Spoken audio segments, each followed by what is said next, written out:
He deserved it, and tonight he leads Detroit into the nation's capital.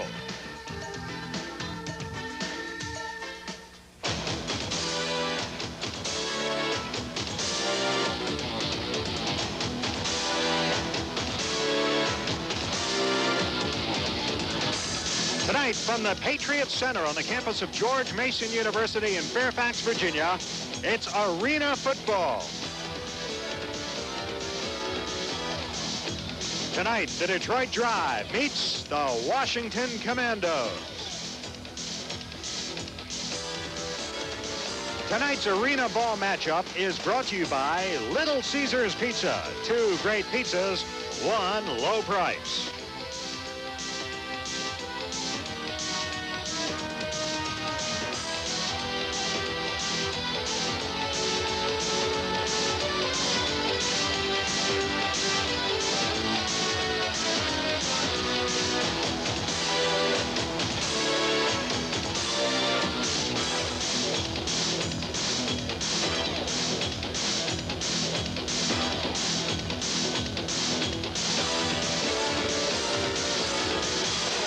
We'll be back after this timeout.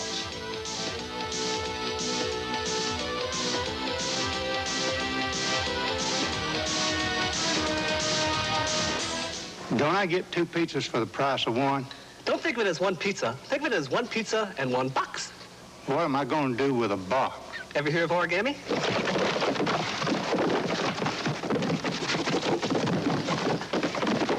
What's that?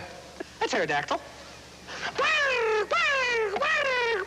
What? At Little Caesars, you never get just 1 pizza. You get Pizza. 2 great pizzas for 1 low price. All-American, one company with a single focus on football. All-American is able to keep in sharp focus our 3 goals: to provide the very best reconditioning service, the best new equipment products, and to provide these services and products more affordably than anyone else. For the 2nd straight season, All-America's Max Pro 2001 helmet is being worn exclusively as the official helmet of the Arena Football League. Max Pro helmets by All-American.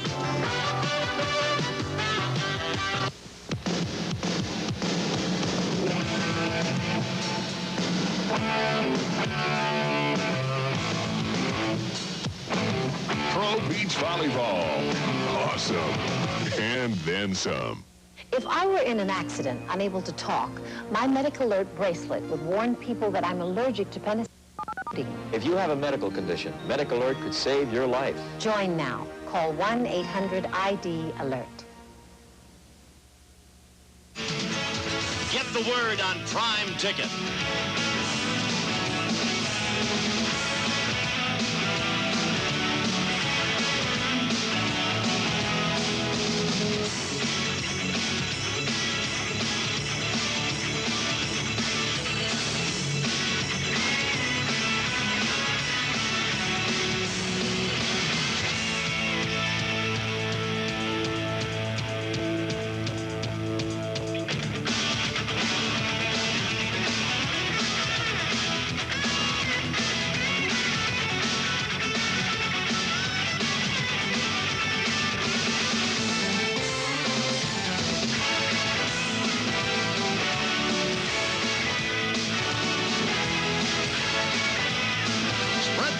No matter what the sport, for the best seat in the house, turn to the best in the West. Prime Ticket. Dave Ennett with Howard Balzer back at the Patriots Center on the campus of George Mason University as we get set for Washington against Detroit in arena ball action. Earlier tonight, Howard and I took a walk here on the field at the Patriots Center to try to take a look close up at how arena ball is played. Good evening, everybody, and welcome to Week 2 of Arena Football League action. I'm Dave Ennett, along with Howard Balzer, the pro football editor of the Sporting News. We're at the Patriots Center on the campus of George Mason University outside of the nation's capital for tonight's game between the Detroit Drive and the Washington Commandos. We thought we'd take a moment here to try to familiarize you with some of the nuances of indoor football, arena football, and some of the differences between arena football and the outdoor game that you may be more accustomed to watching. And, of course, a good place to start is the kicking game in than the crossbar. The crossbar in arena football is only 9.5 feet wide. It's 15 feet high. So you're talking about a much smaller and a more difficult target, Howard, than the outdoor uprights. No question. This is a very small target for kickers to kick at. I don't know if I'd want to try it. Those guys have their work cut out for them. The width in the NFL is 18 feet. So you can see there, right, just about half of what it is in arena football. So it does make it very difficult for the kickers. And if you can make 25% of your field goal attempts, you're doing pretty well. Now, it's suspended between two big nets. And when I say big, they are 32 by 32 feet. And they play a very important part of the game, not just kicking, because you can kick the ball off the nets and it's a live ball. But, Howard, it's also part of the offensive strategy of the game. You can complete a pass off those nets. You can, and that's one of the interesting things. The key words is tightly strung, and that's because they are tightly strung. So you come in. Let's see how Howard does here. The pass is caught by Balzer, and he comes down with the ball and makes the completion. So there, you've just given us a good example of how you can complete a pass off the nets there. The only thing, it hasn't been used that much, although we did see in the game last week, it wasn't intended to be. The pass was thrown a little too high, bounced off the nets, and there was an interception off it. So it shows for the receivers and the defensive players, even if the pass is overthrown, you have to stay awake because anything can happen afterwards. All right, we're getting set for the kickoff of tonight's game between the Washington Commandos and the Detroit Tribe. We hope you'll stay with us, and we'll be back to set the stage for you with the opening lineups in just a moment. Really important that I stop smoking, but I couldn't do it by myself. I had heard so much about withdrawal symptoms. I didn't have any. And that's the great thing about cigarettes. It does work. I've tried other things that didn't work for me, but cigarettes worked. Yes, cigarettes does work. I know. I'm a former smoker and the owner of the company. We've helped hundreds of thousands of people quit smoking, and we can help you kick the habit too. I guarantee it. The money-back guarantee, if you weren't fully satisfied. And if it didn't work, at least I could get my money back. I started taking it one morning, and I haven't had a cigarette since. It was so easy, it was almost sickening to realize that I could have done this so many years ago. It made it so much easier. I'm not a nervous wreck like I was before. Pay close attention. These are real people who really quit with the cigarette program. You can too. Kick that smoking habit now. Smoked for about 22 years. I've been smoking for 10 years, a pack a day. 50 years. Well, I thought I'd balloon about 20, 30 pounds, but it hasn't happened. I was afraid of gaining weight, of going through some type of withdrawal, which I didn't experience either one. Cigarettes is a quality smoking deterrent program designed and guaranteed to work or your money back. If you're concerned about your smoking habit, give us a call now. We can help. I'm so glad that cigarettes came along. I don't know who invented it, but it's great. I'm free. I'm free of a habit that I shouldn't have had.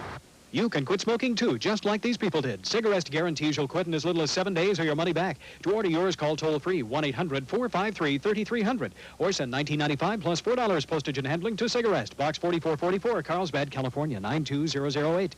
You don't have to do it on your own. Cigarettes can help you quit smoking. Call now, 1-800-453-3300. Millions have used the Cigarettes program to quit smoking. If you've tried and failed before, Cigarettes can help. Call toll-free 1-800-453-3300 today.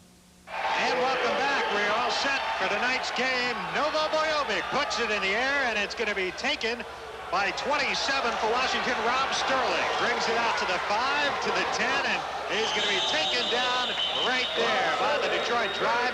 Lynn Bradford making the stop, along with help from 27, James Flowers. So Washington will go on offense to start tonight's game. Charles Harris up front for the Commandos, along with Jeff Garnicka and Rod Ferguson.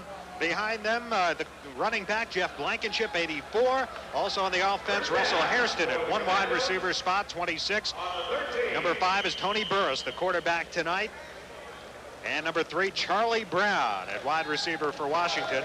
They'll come up on first down. They'll put the ball in play from just about the 13-yard line. Washington territory. Arena football underway. Week 2. And Burris to throw on first down. Wings it out for Page. It is incomplete. Blount. Check that. Alvin Blount, the intended receiver, 33 for the Washington Commandos. Blount had a fine game last week, although the Commandos came up 4 points short. As you look at Mike Hohensee, the head coach of Washington, they lost 16-12 up in Albany to the New York Firebirds in the opening week of the season. So Washington looking to get victory number 1 here tonight. Detroit off to a 1-0 start after a 43-35 win at Pittsburgh. Second down play coming up. 2nd and 10 from the 13-yard line. Burris will throw it again under pressure from Bradford. It's incomplete. Trying to wing it out over the middle. It fell incomplete. And it'll be a 3rd down situation as the Detroit drive applying some early defensive pressure here on Tony Burris. And Burris not looking very sharp on his first 2 passes. None came even close to being completed. And this is one area that Mike Hohensee is looking at. Of course, a former quarterback at the University of Minnesota and in arena football with the Pittsburgh Gladiators. And he wasn't very happy with the job Burris did last week. 16 for 35, only 139 yards, less than 9 yards per completion, 4 interceptions. So if Burris gets off to a rocky start, we might see Mike Rhodes, the backup quarterback for the Commandos. They only scored 1 offensive touchdown last week. We have a timeout on the field here. Interestingly enough, Howard, a year ago, Tony Burris ranked 5th in arena football and passing with Detroit, and Mike Rhodes was 4th playing for the Denver Dynamite. So. Yeah, Rhodes, a big strapping 6'7" left-hander, and he was, talking to him before the game. He was saying, "Yeah, I'd like to get a shot." Of course, you don't root for a guy to do poorly, but certainly, Burris, not a tall guy. He's listed as 6 foot, but I'll tell you something. From Western Oregon, he looks a little shorter than that, and he's overthrown his first 2 passes. So a 3rd down situation coming up after the timeout here. We are just underway. 13:05 to go in the first quarter at the Patriots Center, George Mason University in Fairfax, Virginia, just outside the nation's capital. Well, one thing, we'll be talking about the rules a lot and what makes arena football different than the NFL, obviously. 8 players on a side.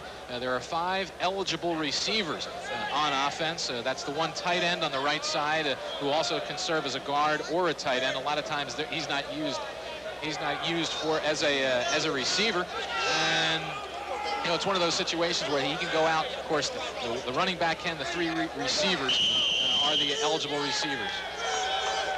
And of course, it's all taking place on a 50-yard field. The end zones are just 8 yards long, so a lot of action in a compact area, as you will see during the next 60 minutes or so of football. Burris on 3rd down. Myers has it complete. 1st down, Washington. Russell Hairston, the man on the bottom of that pile, as he comes up.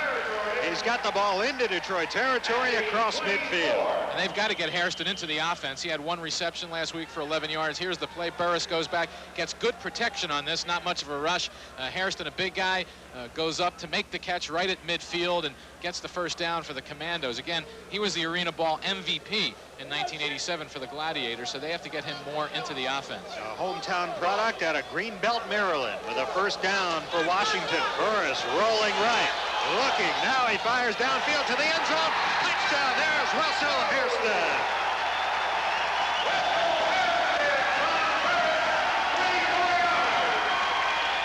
23-yard touchdown pass from Tony Burris to Russell Hairston. For Burris, his 2nd touchdown pass of the young season.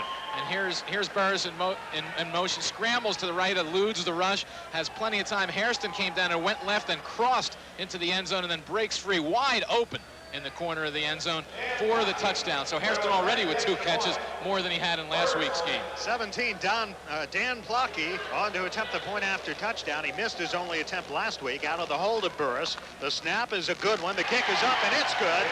And Washington has broken on top here with 11:22 to go in the first period of play.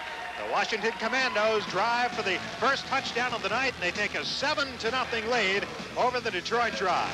We'll be back in just a moment.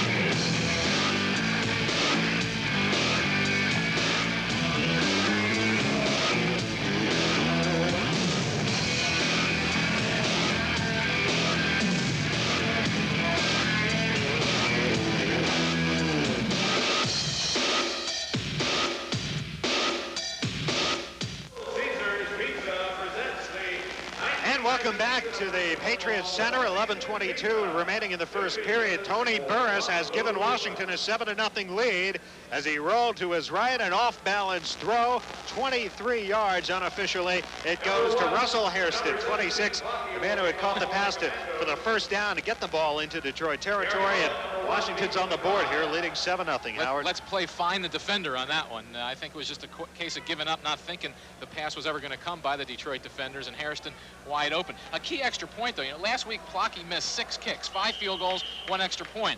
The problem was the snapper. Now they've got Blankenship in there as the snapper, and he came up with a good one, and Plocky makes the extra point. Here's the kick by Plocky, and it goes out of the end zone. He was going for the cheerleaders. Gary Mullen, number 1, the man who was back deep to receive it. So Detroit will touch the football for the first time, and the ball will come out to the 20-yard line. Another differential in the rules here at arena football. The ball comes out to the 20, and Detroit will put it in play there. So they've got good field position to begin their first offensive drive of the night with Art Schleister operating at the controls. That's 33, and Lynn Bradford in the backfield behind him. On first down, Schleister will throw it. Pumps once, gets away from the rush. Now he goes downfield from, it's a caught for, no, it's incomplete. Boy, I thought for a moment, cutting across the end zone, I believe that was Flowers coming across the end zone, but there's a flag back downfield in the backfield. Let's take a look at Gary Mullen was there alone in the end zone for a moment, and then Flowers had it and right through his hands. He made, well, that was. All right, let's go to Jeremiah Enright. Jeremiah? Tony, we're on camera right now. Tony, that was a nice pass. I noticed you had to scramble. You call your own plays? No, Mike's helping me out on it. He's calling them. You know, you don't play defense. That's quarterbacks come out. That you get a lot of rest. Yeah. All right, Tony. Good. Thanks. All right, Tony Burris, the man who just threw that touchdown pass. Schleister makes the pitch, goes downfield. There he is, all alone. James Flowers for the touchdown. And there's a perfect example, Dave.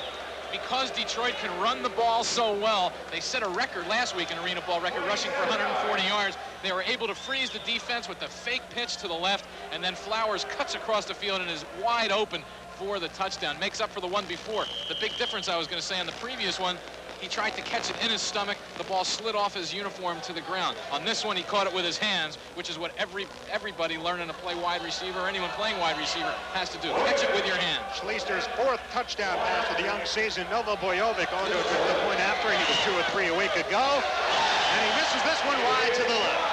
It's no good, so Washington maintains a 1-point lead as we take another look here at the touchdown pass from Art Schleister. Here's the fake to Bradford.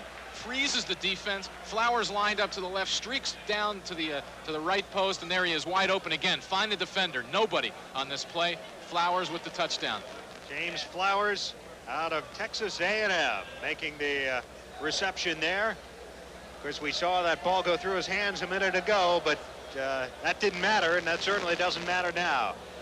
As he hauls it in from Art Schleister and brings Detroit to within a point at 7-6 here with 9:45 to go in the first period of play. But a key missed extra point. We see that quite often in arena football, as we mentioned at the top of the show. The kicking game, so important, kicking at those 9.5-foot wide uprights. Novo Bojovic missed the extra point, and then he kicked this kicking tee, Dave, further than he kicked the ball on that one. Novo quite an excitable guy, and he gets down on himself when he misses a kick, that's for sure. Certainly does. Now we have a timeout on the field, and we'll try to determine what this is about.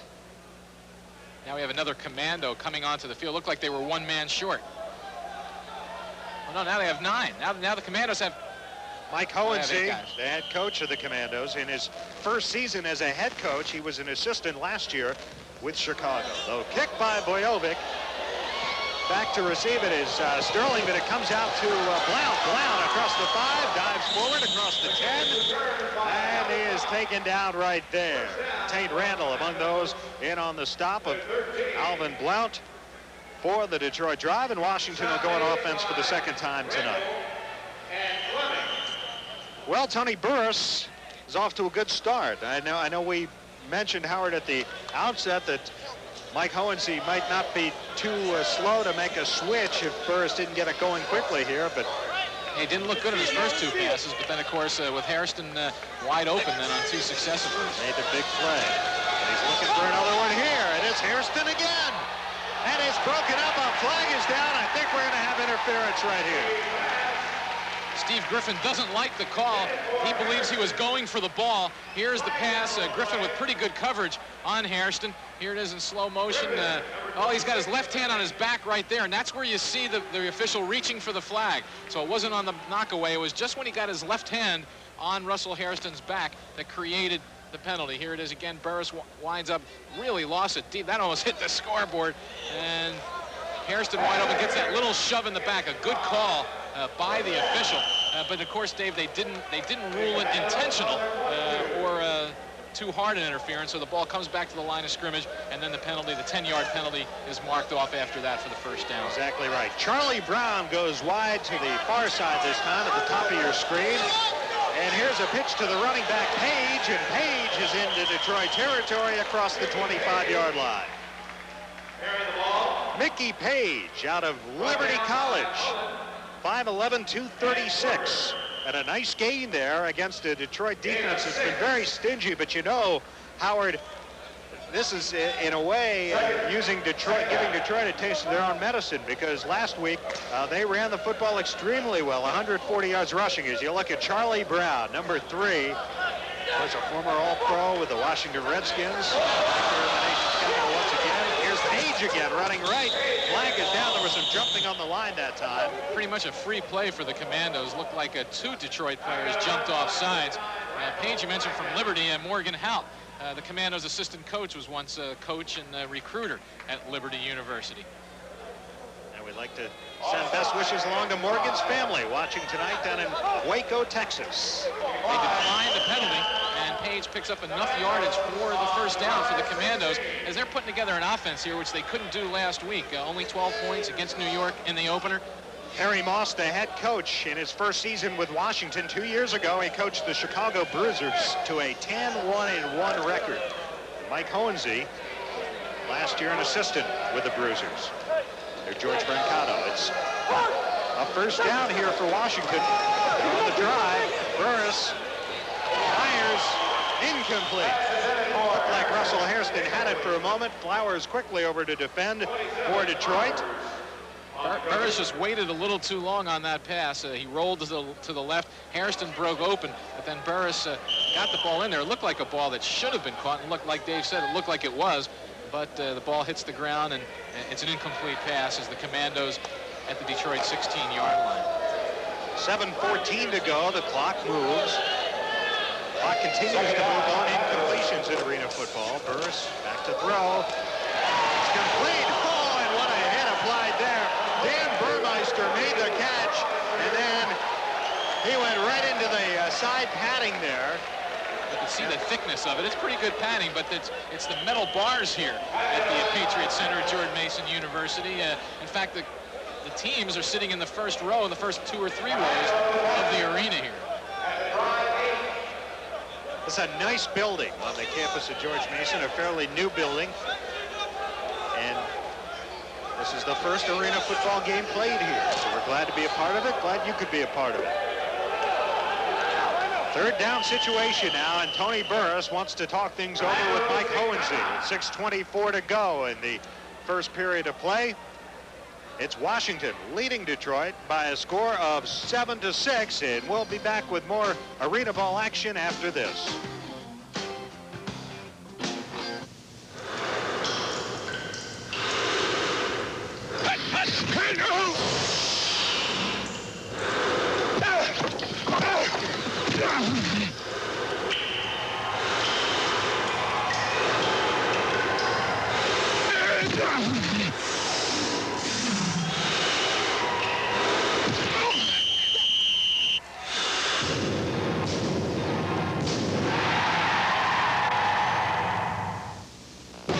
All-American, one company with a single focus on football. All-American is able to keep in sharp focus our three goals: to provide the very best reconditioning service, the best new equipment products, and to provide these services and products more affordably than anyone else. For the second straight season, All-America's Max Pro 2001 helmet is being worn exclusively as the official helmet of the Arena Football League. Max Pro helmets by All-American. It's third down and about 2.5 yards to go here for Washington. The Commandos on their second offensive possession of the night.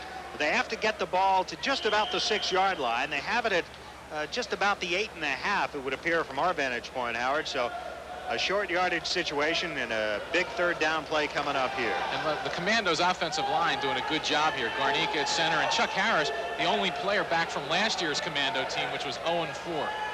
Nicky Page, the setback. Oh, and he is met in the backfield by Tate Randall and dropped for a loss on the play. Big defensive play by Tate Randall, a defensive specialist for the Detroit Drive, and this is his specialty right here. He sticks the ball carrier. No chance for Page. Randall just comes in untouched, read the play very well, and then he's helped along by Kevin Hairston, number 84. Defensive specialist, by the way. Players go both ways in arena football, except the quarterback, of course, doesn't. So you can have a defensive specialist to take the place of the quarterback on defense. Dan Blocky to attempt the field goal from the 18. High snap. Burris gets it down. The kick is up. It's no good, wide to the left. Played off the nets by Banks, and Banks will be down right there. So it'll be a touchback, but Dan Blocky now 0 for 6 in the field goal department as Robert Banks, number 20 for Detroit, played it off the nets. He could have returned the football there. Didn't have any running room. Let's go down to Jeremiah Enright. You saw Danny Burmeister, the Washington Commandos, the receiver, just a moment ago, get run right into the plastic. The Arena Football game system is surrounded by high-impact plastic. Arena Football League has been working with this for years. They upgrade it every year. There's never been an injury attributed to this plastic. Good stuff. All right, first down. Schleister from his own end zone. Steps up, fires. He's got it complete. Out across midfield. Losing the football is the Detroit receiver. And it may be Washington's ball. Let's see. I think they're going to say he was down back there. I don't know about that one. Robert Banks was stripped by Russell Hairston. That sure looked like he might have lost the ball before he went down. We'll see it again. Number 20, Banks, the man who had attempted to return that field goal. Now here you see Schleister. Right here, he steps up, fires. Banks makes the catch. Here comes Hairston. Free for a moment. There's the ball loose well before he's down. That ball was well loose. So a break for the Drive. The fans don't like it here, and they have every reason not to. Dan Burmeister, the man who fell on the football, to no avail for Washington. Detroit on the move now. Schleister fires. Could not complete it. A flag is down, however. It was intended out there for William McClay, number 5. But there is a penalty on the play. So this is going to go against Washington, and the Commandos hurt themselves with a penalty right here.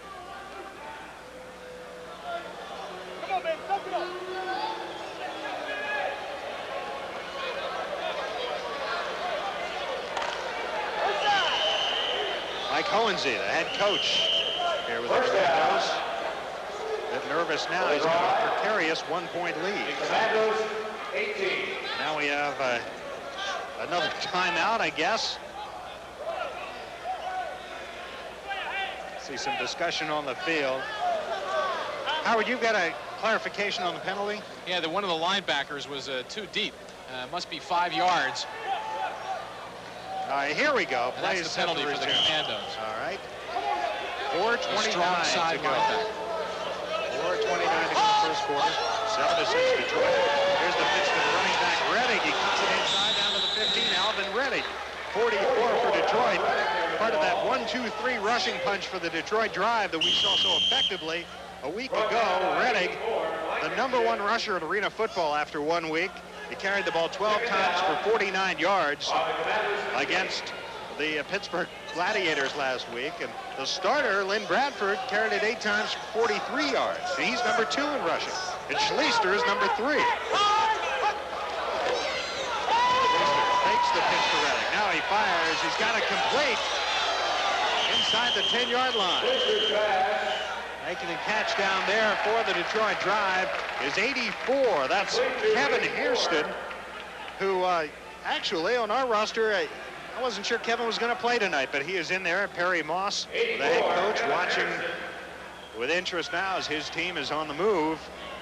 Good looking drive here for Detroit, aided by the penalty against Washington.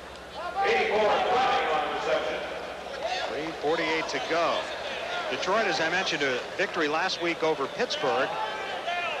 Pittsburgh is playing tonight at Dallas. In fact, they should be getting underway just about now against the Dallas Texans, who staged an exciting victory last week, 50-47 of the Denver Dynamite.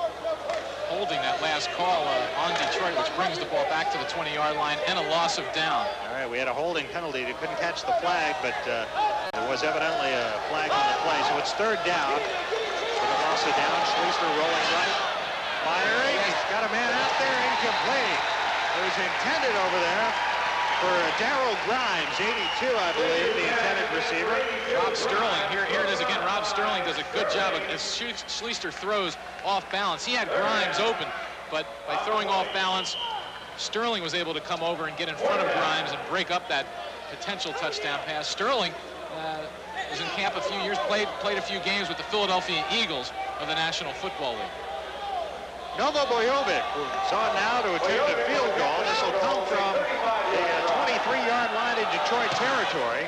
The kick is up, and it is no good wide left. Blount lays it off the nets. Oh, he's going to try to come out with it. Oh, now he goes down just inside the goal line. Boy, Alvin Blount thought better of it at that point. 2:43 to go in the first quarter. It's Washington leading 7-6. We'll be back after this. Due to overhead, we're going to have to cut back.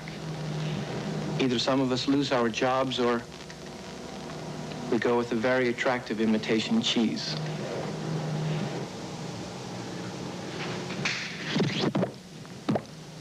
Hey, man, what is that? It's cheese!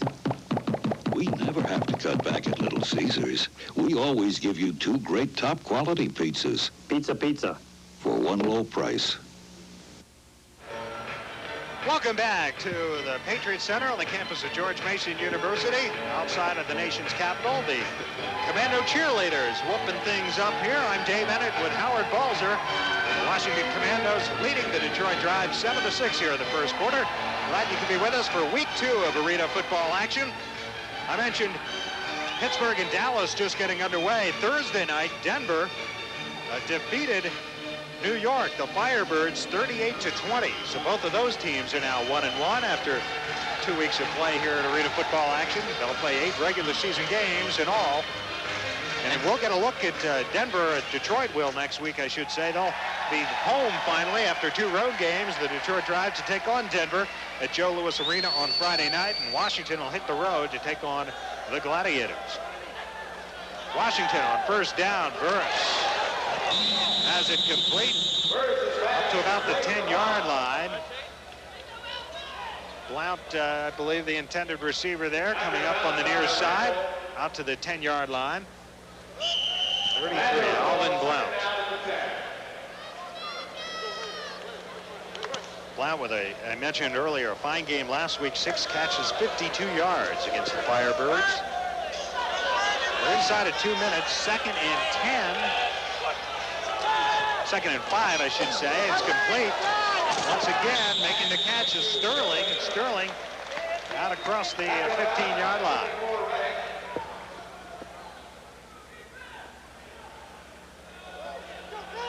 .38 to go in the first quarter. The Commandos looking to add to a 1-point lead. 89's a tight end.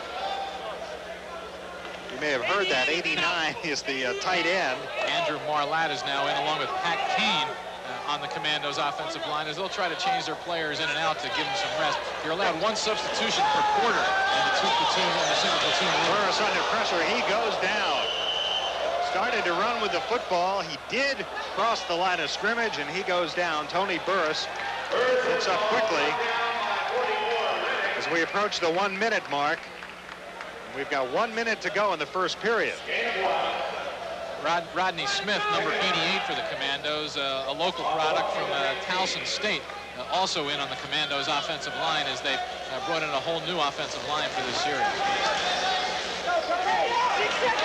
Inside of 40 seconds now for the quarter. Burris rolling left. Flag is down. Fires in and out of the hands of Charlie Brown.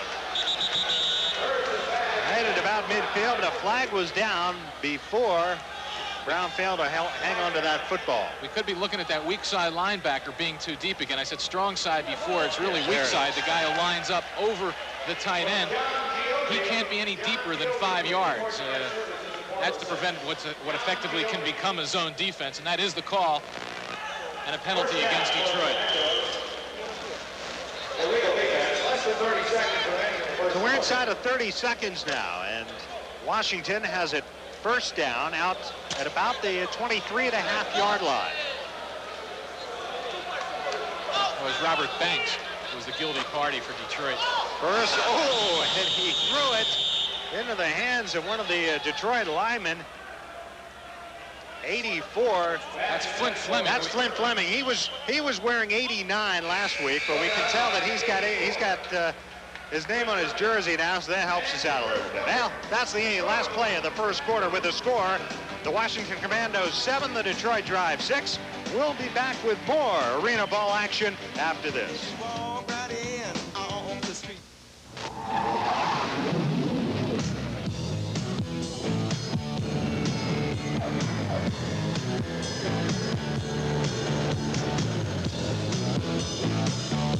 Staying alive at Mach 2 means you better be able to see where you're going. Introducing Force One pilot sunglasses. Built to rigid U.S. military specifications, they're just like the ones issued to American flyers. Force One sunglasses block 100% of harmful UV rays. And the frames are plated with 23-karat gold. Now you can get these Force One pilot sunglasses at 50% below their regular selling price. To order, call now. Toll free 1-800-257-8300. Only $39.95 for these lifetime warranted sunglasses. And if you order now, we will include this carrying case free. Order yours today. That's 800-257-8300. Call now. I did.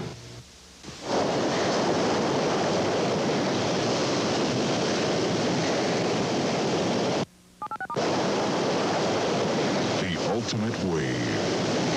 It's out there. If your son or daughter has a drinking problem, you may have tried it all. And when you think there's nothing else you can do, there is. With the National Council on Alcoholism and Drug Dependence, get through to us and we'll help you get through to them. Just don't give up. Strap on your helmet, fuel up, and burn rubber, because we're hitting the track for all the thrills, chills, and spills of high-octane, high-speed Indy race car action. It's the Kart Time Trials from Portland, Saturday at 11:30 on Prime Ticket. You've heard about the friendly blokes down under. These Aussies have their own way of saying goodbye.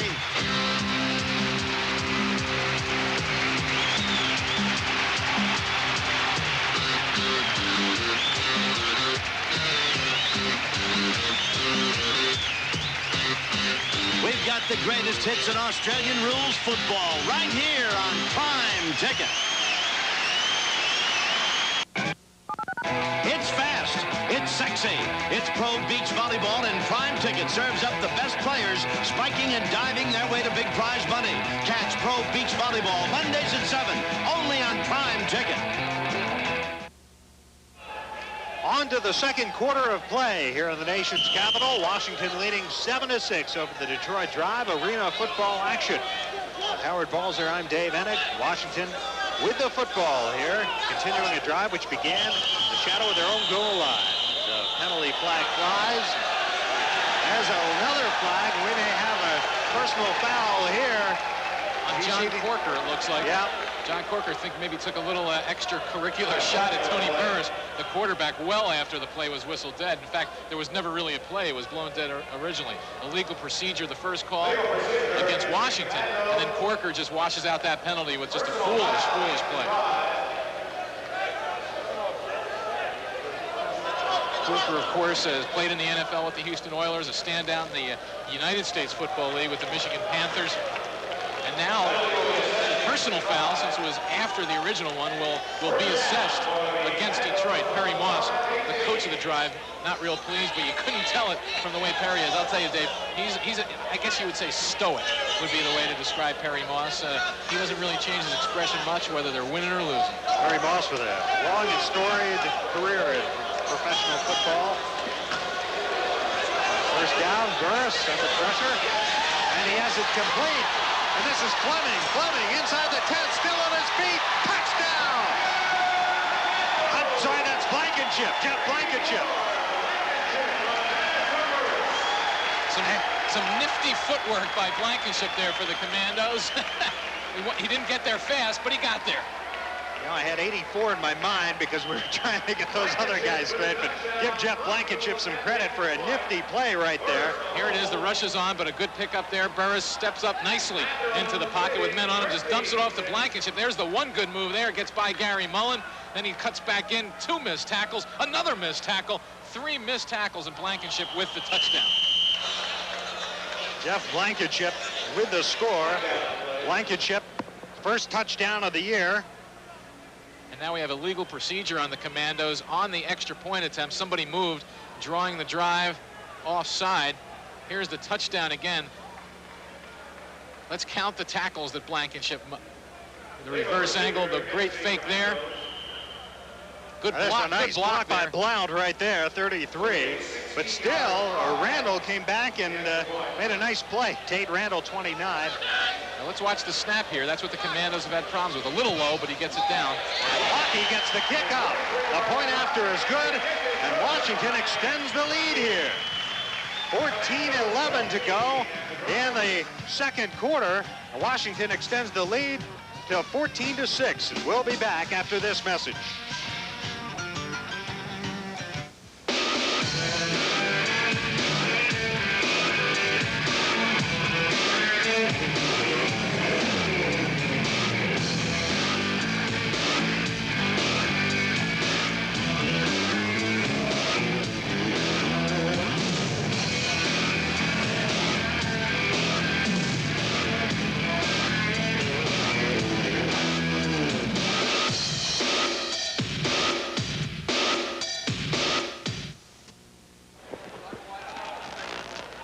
$14-11 to go in the second quarter, and Washington has taken a 14-6 lead here as Tony Burris has passed for 2 touchdowns. He had a lot of help on this one, however. A nice play by Blankenship. And there's Randall getting into position, never sees Blount. Boom. Great block, and then Randall does a great job, though, of recovering, gets back, but tries, you can't tackle at the body. That's the basic thing. When they teach tackling, go for the legs. He went for the body, and Blankenship just went by. And then he comes back and snaps on the extra point. Blankenship doing double duty for the Commandos. Nice kickoff by Plocky, and it'll be taken by Mullen off the bottom of the uprights and out across the 15-yard line. Good tackle by Rodney Smith there when Mullen looked like Mullen might be able to break that for even some more yards. But Rodney Smith, with good pursuit, is able to get Gary Mullen at the 16-yard line. And now a position the Drive has been unaccustomed with, Dave. In fact, they've won, going back to last year, 7 consecutive road games, counting a neutral site last year. So they're not accustomed to being behind. Oh, we'll see what they do in this situation. Schleister, he's going deep. That's what he'll do. He's going for Mullen, and he can't quite get it to him. The ball goes into the stands, and the fan up there is going to have a souvenir. Gary Mullen, a week ago, Howard only caught 3 passes in the ball game against Pittsburgh. His passes, though, accounted for 93 yards, and each of them went for a touchdown. And in fact, that's 93 of the 166 yards that Art Schleister passed for. So if it wasn't for those 3 catches, Schleister would have had just really an average evening, but he was able to hook up on those 3 long ones to Gary Mullen, including a 40-yarder, which was Schleister's first touchdown pass in arena football. Oh, the #1 in scoring in arena ball after 1 week. Schleister dancing, showing some quick feet back there. Look at that. Now he gets rid of it, and he's got Mullen, and a flag goes down. And it appeared there was some kind of contact before the reception, but we'll wait for the indication as Gary Mullen gets up and looked to be a little sore there as he walks back to the huddle. Raymond Puryear on the on defense. It is pass interference on Puryear, but they'll probably decline this penalty because they got a, let's see what they get. They got about a 10-yard gain anyway, so it depends if it's a first down. Let's go to Jeremiah Enright. In the Arena Football League, you get to keep the official Wilson football when it comes into the stands. That surprised you, didn't it? Pretty much, yes, it did. Congratulations. Sound pretty excited, huh? Absolutely. That's a nice aspect of Arena football. Now they are going to catch the football, and we see our share of balls going to the stands as well. So there it is. It's only an 8-yard penalty. So in fact, they gave up yardage on this, but they get an automatic first down. Out to the 24-yard line. So Detroit getting something going. This looked like it was going to be a track meet the way it started. Pass is deflected, and it's still caught. Nice catch that time. Making the reception is Steve Griffin on the deflection as we take another look. Good penetration here. Looks like good deflection, but the ball still gets there. Schleister really had something on it, a wounded duck, but it still gets to Steve Griffin, who comes up with the reception. 26 Russell Hairston making the tackle on 26 Steve Griffin. Second down at about 4 yards to go, maybe 3. Schleister going for Mullen again. Touchdown, Gary Mullen. 4th touchdown pass of the young season. 4th touchdown pass for Gary Mullen, and the 5th touchdown pass for Art Schleister in 2 games. And Detroit has closed in once again. It was really pretty good coverage by Puryear on that, but Schleister just put it right up there where Mullen could catch it, and Puryear couldn't do anything. Here it is on the reverse angle. Schleister going back to pass. No rush, just lost it up. The nice touch pass into the corner. Puryear just a step behind, but that's all it took as Mullen makes the nice catch and goes into the board. Makes it 14-12, and Detroit is going to go for 2 here. Schleister to the end zone. Tried to hit Mullen in the center of the end zone. Couldn't do it. And so the score will remain 14-12, and Washington escapes with a 2-point lead here. 11:20 to go in the first half of play. We'll be back after this.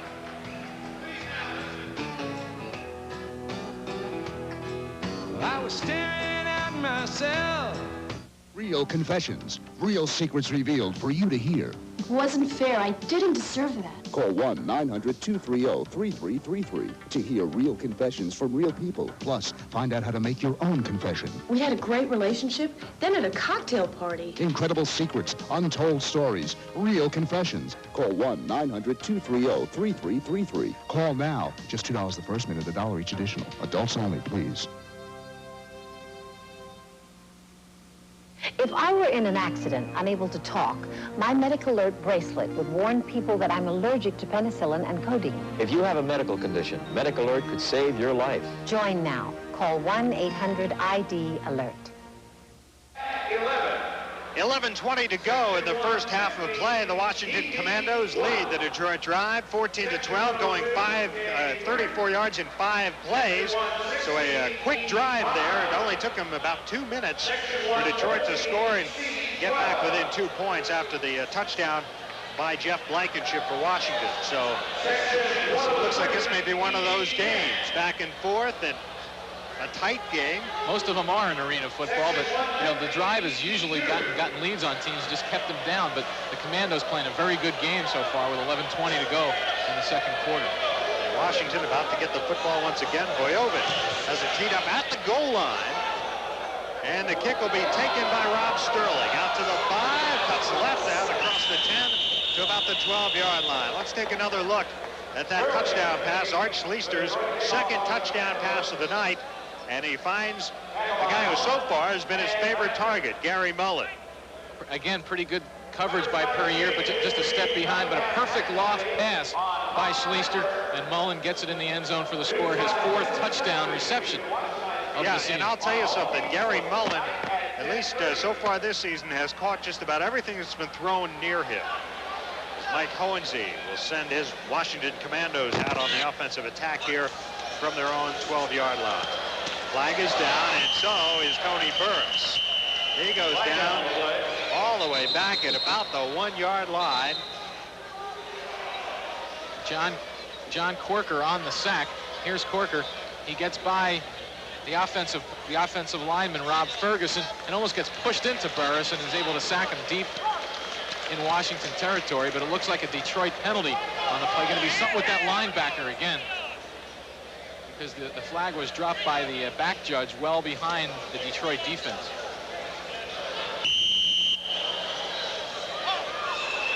Tony Burris so far tonight, 6 out of 11, 106 yards, and 2 touchdown passes last week. Burris, in the first game of the season, did pass for 1 touchdown. He only threw 4 touchdown passes all of last year with the Detroit Drive. Against his former team, and again it's to Page, and Page with some nice moves. Went a long way for very little, but he did advance the football out close to the 20-yard line. And good pursuit on that play by John Corker, who lines up on the right side of the Detroit defense, but got all the way over to the other side of the field to make that tackle on Page before he could turn the corner. We approach the 10-minute mark here in the second quarter. At the Patriots Center. Washington on the move here. The Commandos with a 2-point lead. Sterling comes wide to the near side. Some trouble with the snap for Burris, and he goes down. And he's lucky he held onto the football once again. Arnold Campbell applying pressure for Detroit. And Corker was nearby as well. Here's look the at snap. the snap. A good job by Burris just to control it on his back, and here comes John Rolkin, and he's the one who gets credit for the sack. Rolk, you talk about an original arena football player. He played in the first demonstration game of the game back in April of 1986 in Rockford, Illinois. The setter for Washington is Jeff Garnecka. Burris to throw. Oh, it's kind of a wounded duck there. It's nearly picked off. Rolk almost comes up with the interception. Just an ill-advised pass by Burris there, although he was hit when he threw, but at that point he should have just taken the sack and count his blessings. That could have been a disastrous interception there. John Rolk. Here it is, Burris going back. Pretty good protection at first, then tries to step up, doesn't see anybody. There comes Campbell in. He's really knocked by 2 guys. You really can't blame Burris for that. And a good job by Garnica to keep Rolk from making the interception. So now, Blocky will attempt a very long field goal. This will come from his own 11-yard line. The kick is going to be well short. Mullen will chase it down in the end zone and come out with it to the 5. Across the 10. Nice moves. Gary Mullen, look out. Inside Washington territory. The kick short taken by number 1. He was finally forced out of bounds, but a nice return by Gary Mullen, who's making some big plays here early in the season for the Detroit Drive. One of those dangers of a long kickoff. He kicks from his own 6, so that's 52 yards to the uprights. And of course, it takes a while for those offensive players to get down there. Mullen takes it a couple of yards deep. Good cut back up the middle. Now breaks another one, gets outside of Harris there, and is off to the races until he's finally pushed out of bounds by the kicker, Dan Blocky. That's right. At the 12-yard line. So Detroit on the move from the 12 and a half. Here's the give to Reddick, the pitch, and he gets down, maybe gained a yard, not much that time, as Washington did a nice job of closing off the run for Detroit. He ran up the back of his own man there, Flint Fleming, who was trying to block but got knocked down by a defender. And of course, Reddick was kind of on his way down anyway, but no room to run on that play for Reddick. Washington doing a good job keeping the drive running game down. Washington leading 14-12 here, 7:33 to go, second period of play, and Detroit trying to grab the lead. Schleister has it to Banks. Banks down along the near sidelines, along the padding there. Complete to number 20, Banks. Inside the 10. Not going to bounce by Sterling. And the thing with that padding also, Dave, is the padding, even though there's an out-of-bounds line there, that's for the player's feet. The padding is considered inbound.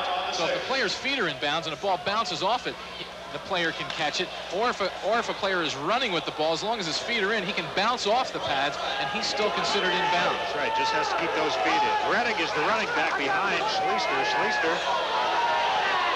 rolling left, fires to the end zone. Was it caught? Touchdown. Oh, what a nice grab that time. It was caught by Banks. Did they say it's complete? Yes, he did. The official ruled touchdown. The fans don't like it. Banks looks upset. There's a discussion now. Oh, I think we're going to see. Schleister doesn't appear to be too happy. I'm not sure what he is unhappy about. One official ruled it a touchdown, but now apparently has been overruled. I think he caught this ball. Let's watch it closely on the slow motion. Schleister rolling to his left. Here it is. Number 20.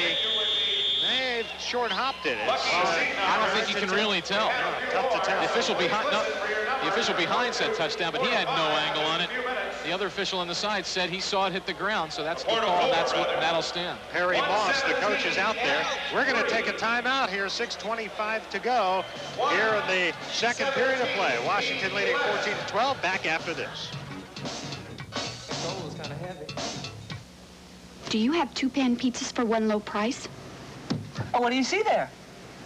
2-pan pizzas? Then we have 2-pan pizzas. I see, thank you. Bon appetit. At Little Caesars, you'll really see 2-pan pizzas. Pan. For one low price. At Little Caesars, you can always get... Pizza. Or... Pan. Or any combination of the two. Pizza, pan, pizza, pan, pizza, pan, pan. Whew. Pizza, pan, pizza, pan. 6:25 to go, and now Detroit on fourth down is going to have to settle for the field goal, as it was ruled that that pass was not a completion. One official had signaled touchdown, and then you saw almost immediately Banks got up and he was upset. I couldn't figure out, because the official had signaled touchdown, why he was upset. Of course, we quickly found out it was because the pass was ruled incomplete. So it's fourth down, and Bojovic, who missed earlier tonight, will get his second field goal attempt. Out of the hole is Schleister. Snap's a good one. The kick is up. And it is good. So Novo Bojovic has put Detroit ahead for the first time tonight. The drive goes ahead on the field goal by a score of 15-14 with 6:20 to go. A 21-yard field goal by Novo Bojovic. And really a good job by the officials there on that play, although you could argue forever whether the ball actually hit the ground, but the guy who signaled a touchdown was behind the receiver, and there's no way he could see if the ball hit the ground. So from where he stood, it looked like a touchdown. The official on the side, though, came in and pointed at the ground right away, saying, I saw that ball on the ground. He had really the best view of anyone on that, and that's why it was no touchdown. Banks didn't agree, but you can argue all you want. It's not going to change the official's mind. The Detroit drive coming off an Arena Bowl championship last year. Got off to a good start with that 43-35 win last week as Schleister passed for 3 touchdowns, and the drive set a record with 140 yards rushing on a record 29 rushing attempts. That's pretty good for an NFL team, much more arena football. The previous record, 119 yards rushing. Whoa. Oh, a high kickoff, nearly hit the scoreboard here.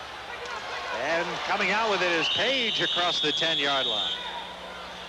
Novo always tries to hit the scoreboard once during a game. It looked like that one would, but it just went to the side. Blount, Alvin Blount, the returner on that play, number 33. There you see Art Schleister out of Ohio State in his second Arena Bowl game.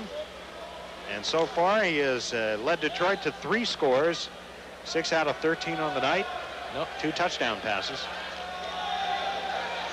Tony Burris has passed for 2, trying to pass for 3. It's going to go incomplete. He was under heavy pressure that time. That time it was Flint Fleming, 84.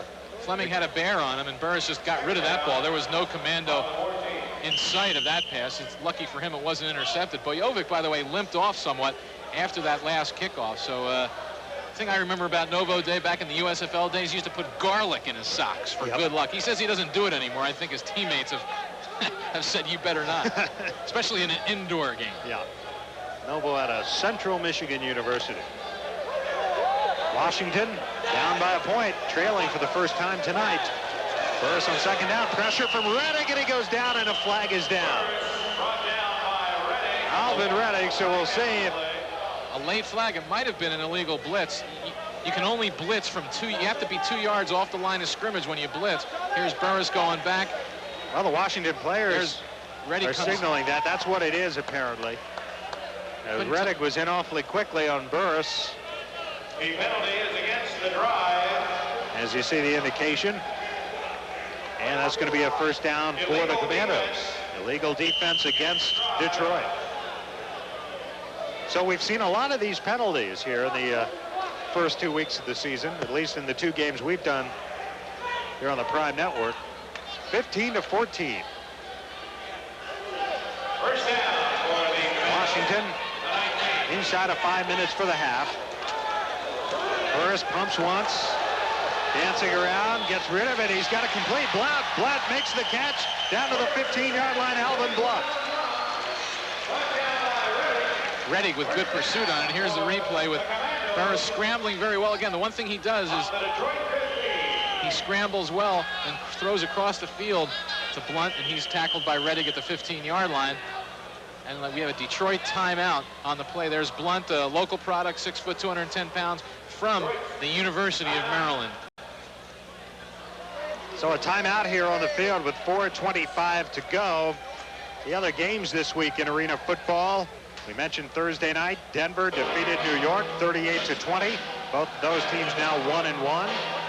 Tonight a game underway about a half hour ago, Pittsburgh at Dallas on this Saturday night. Dallas, of course, here's the standings. So there you see Denver and the New York Firebirds playing out of Albany, the Knickerbocker Arena up there, 1-1. Detroit and Dallas both 1-0. Dallas playing tonight.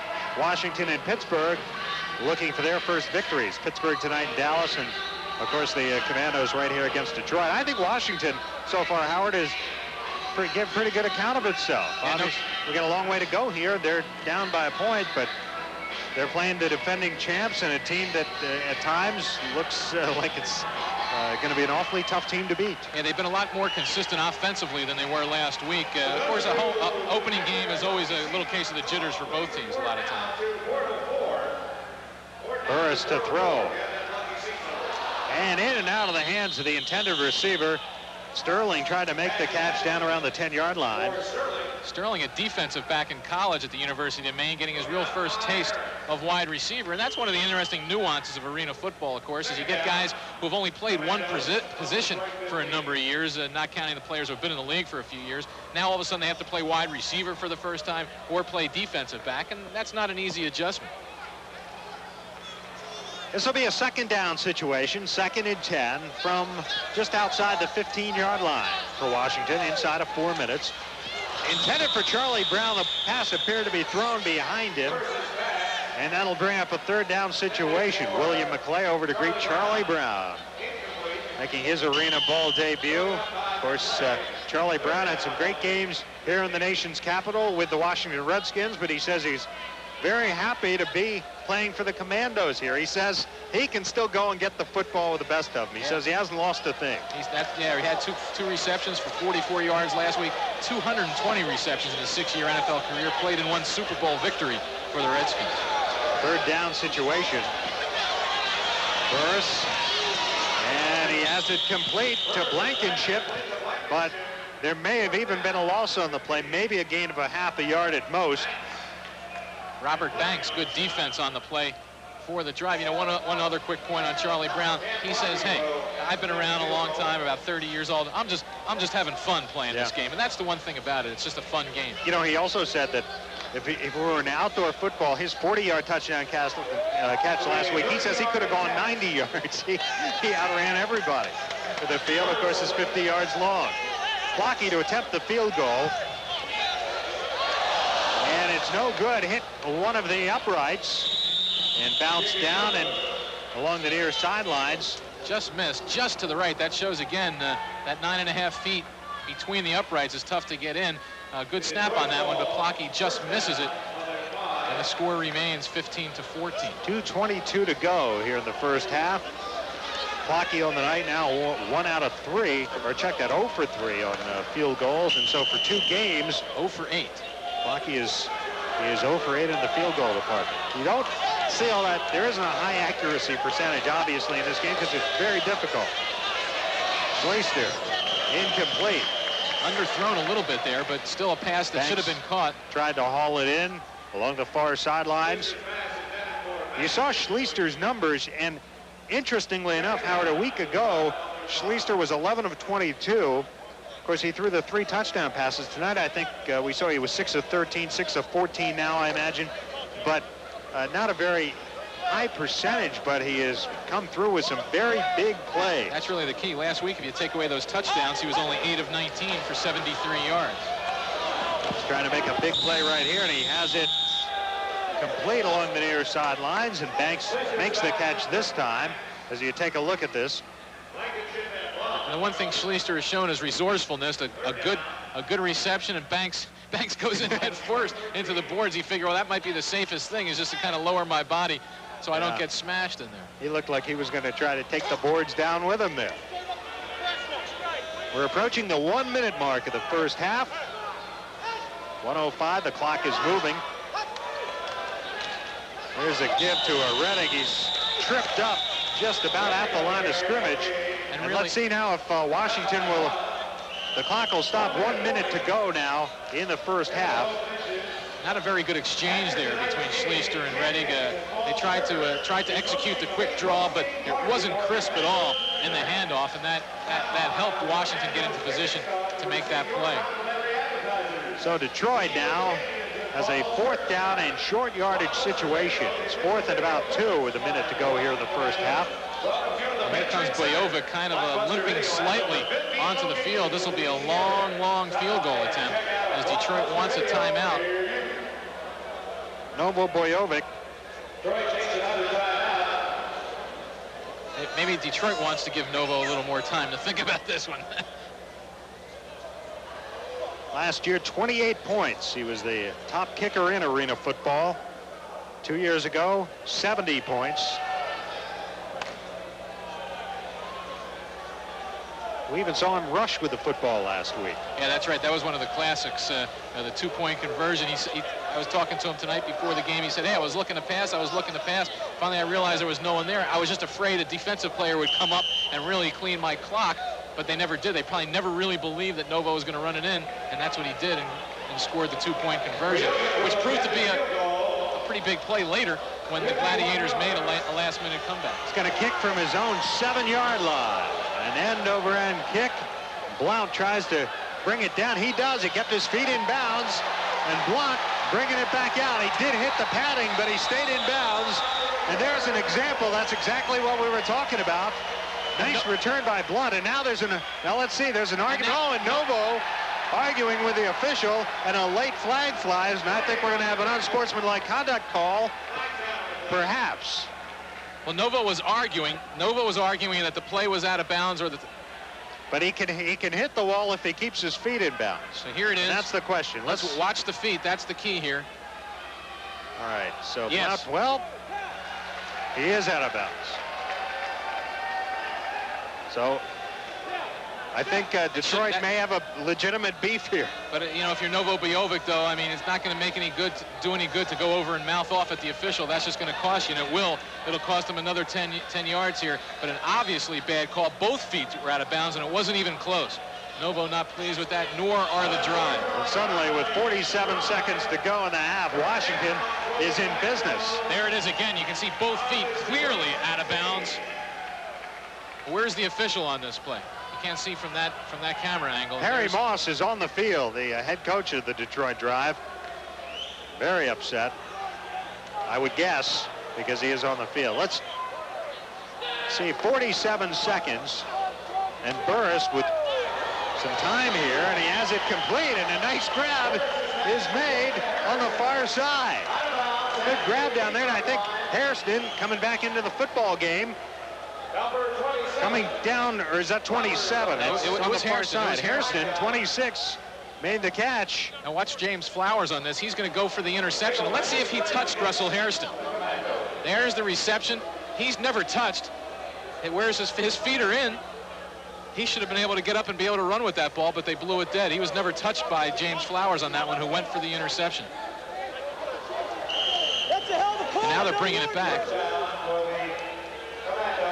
Illegal procedure, the call against Washington. So with 41 seconds to go, they will face a first and, let's see, they'll have about 15 yards here to make to get a first down.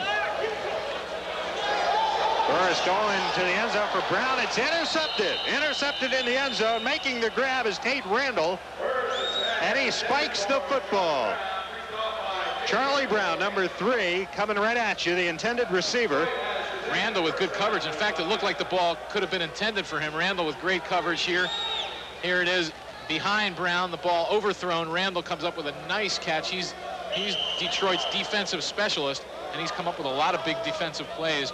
He played a number of years in the NFL with the Houston Oilers and the Miami Dolphins. Randall. First turnover tonight, 3rd interception of the year for the Detroit defense. With 32 seconds, Schleister's back in business. Scrambling, gets out to about the 5. The clock running. Clock will continue to move here. 19, 18 seconds. Unless Detroit at this point should choose to stop it. They're going to let it roll. 11 seconds inside of 10 now. Little Hail Mary here, maybe. The snap with 4 seconds to go. No, I don't. Well, let's see. There it is. All right. He's got a man. He's got a man wide open. Touchdown. James Flowers, the man who caught the football. And I think that Art Schleister may have lulled Washington to sleep a little bit. Here it is again. Schleister takes a snap with 4 seconds, goes right back, almost runs into his own man there, then looks left, sees Flowers breaking wide open. And here's a perfectly thrown ball. He's got his defensive player beat by a good 2 or 3 yards, and the Commandos fans are shocked into silence. Unofficially 45 yards or thereabouts on that touchdown pass, the 3rd of the night for Schleister. Rob Stojovic on to attempt the point after, and it's good. So Detroit extends the lead to 22-14, and we have reached the half here in Fairfax, Virginia. Our score at halftime, the Detroit Drive 22 and the Washington Commandos 14. Let's go to Jeremiah Enright. I'm standing here with Perry Moss, the head coach of the Detroit Drive. Beautiful execution there at the buzzer, Coach. Well, that's always been the key to your winning teams. We got lucky. That cornerback kind of fell asleep, and we got lucky, but they're playing real well. Now, if they'd have played this well last week, they'd beaten Albany. They've made some things happen. We're very fortunate to be in front. They're a good football team. Yeah, you found yourself in an unlikely position there, being behind. You haven't lost a road game in the last 7 games. Do you have to revise your game plan at all? Well, we're going to have to do something and move the ball a little more consistently. Our defense seems to be coming on, and we're missing some extra points and field goals. But, yeah, we're going to do some things in the second half we haven't done. You've got probably more returning veterans on your team this season than any other teams. Maybe Pittsburgh has just as many. Art Schleister, the Ohio State, the All-American quarterback, how's his game coming? Has he had to, did you have to coach him along quite a bit to play this game? He needed a lot of work now, but of course you can see he's coming along and handling the game pretty well. We do have a veteran team, but we lost some great players in Dixon, LaFrance, and Mathis, and Ingo. We lost 4 great players there, so we're still got some inexperienced people in there along with our veterans.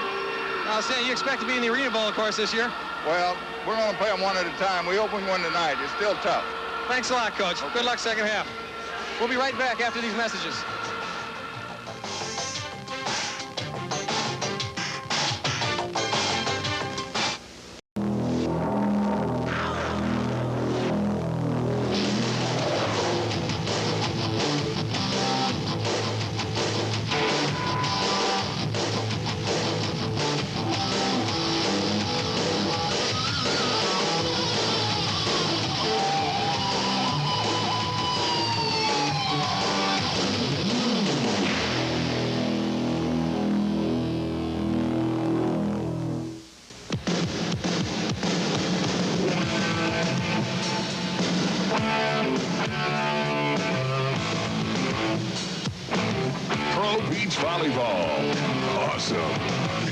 And some.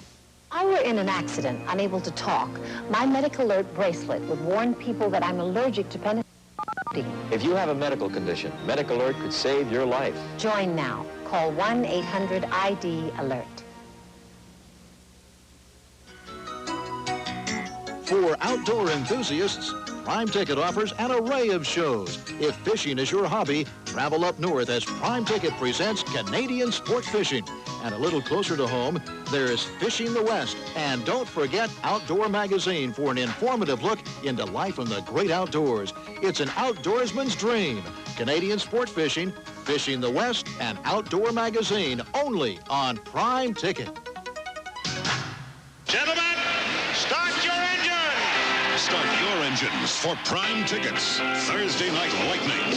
Be in the driver's seat from Indianapolis and Daytona to Ascot, Baja, and beyond. To catch the slammin' shocks, the bumps and bodies, the wall busters, and the heartbreakers of the wheelie exciting world of racing. So make a pit stop for the night that's really smoking and see the lightning before you hear the thunder on Thursday Night Lightning. And welcome back here to the Patriot Center on the campus of George Mason University outside of Washington. The Washington Commandos and the Detroit Drive here in arena football action, week 2 of the season. And here at halftime, our score, Detroit leading Washington by a score of 22-14.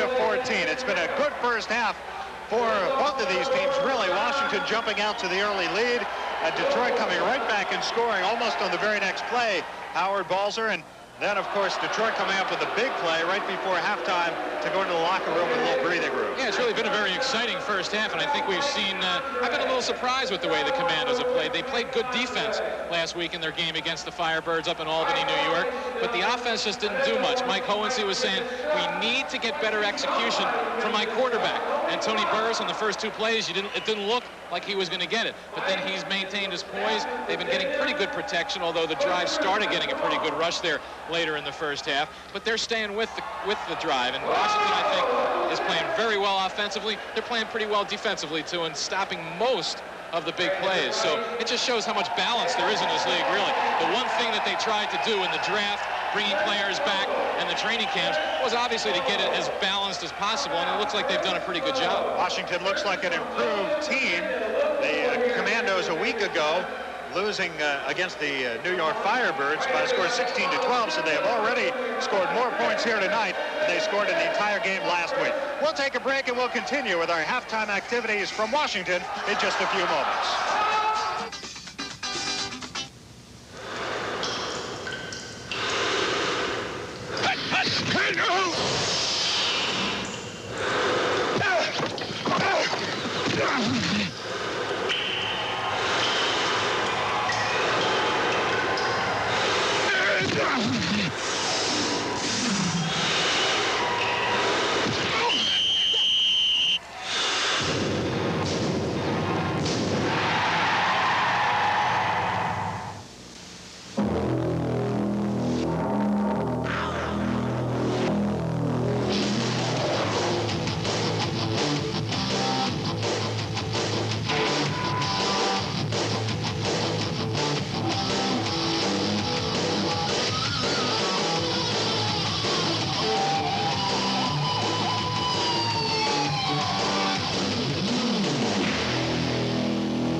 Some pizza places have a lot of overhead.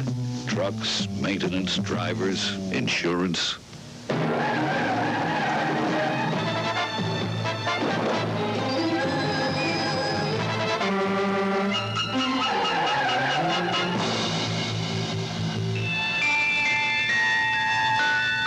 don't have all that overhead at Little Caesars. That's how we can afford to give you 2 great pizzas. Pizza. For one low price. All-American, one company with a single focus on football. All-American is able to keep in sharp focus our 3 goals: to provide the very best reconditioning service, the best new equipment products, and to provide these services and products more affordably than anyone else. For the 2nd straight season, All-America's Max Pro 2001 helmet is being worn exclusively as the official helmet of the Arena Football League. Max Pro helmets by All-American.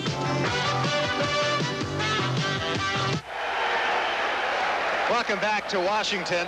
Here at halftime, we're watching some of the fans here at the Patriot Center trying to kick a field goal. They could win a truck, and we just saw a fella attempt a field goal that must have traveled, Howard, maybe 5 or 6 yards or so. But I don't know if they're trying to field goal, if they're trying to get the ball in the truck, because if one of these people can put it through, I mean, they're kicking from their own 18-yard line, so that's about a 40-yard kick. I mean, you can't even expect the Arena League kickers to do that. What's more, someone from the stands. Well, it was a valiant effort anyway. But we heard Perry Moss mention that Novo Bojovic had a little bit of trouble making field goals. He sounded a little bit annoyed about Novo's failure to convert on field goals.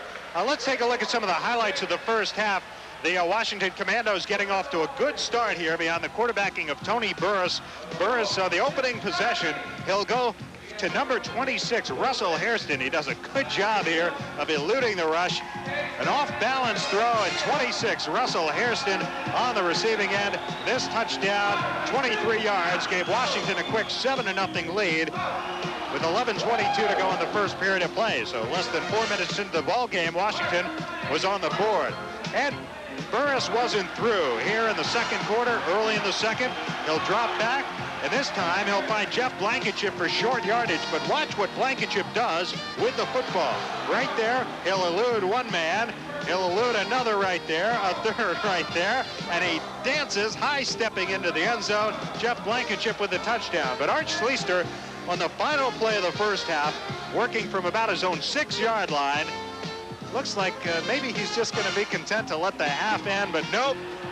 Lets it go downfield. James Flowers, 27, will be there on the receiving end. This touchdown, 44 yards, gives Detroit a 22-14 lead here at the intermission. 22-14, Detroit leading the Washington Commandos. Yeah, again, as we've said, both quarterbacks really playing pretty good. And as Perry Moss said at the end of the first half, that cornerback got a little lulled to sleep there. I'm sure didn't think that Schleister was going to be able to either throw it that far or come up with a pass. And a great throw, a great catch, and the fans stunned here in the Patriots Center because the Commandos playing very well at that point. But here now, suddenly 8 points down, and they still have their work cut out for them in the second half. Commandos, though, can come back plenty of time, and we'll be back with more in just a few moments.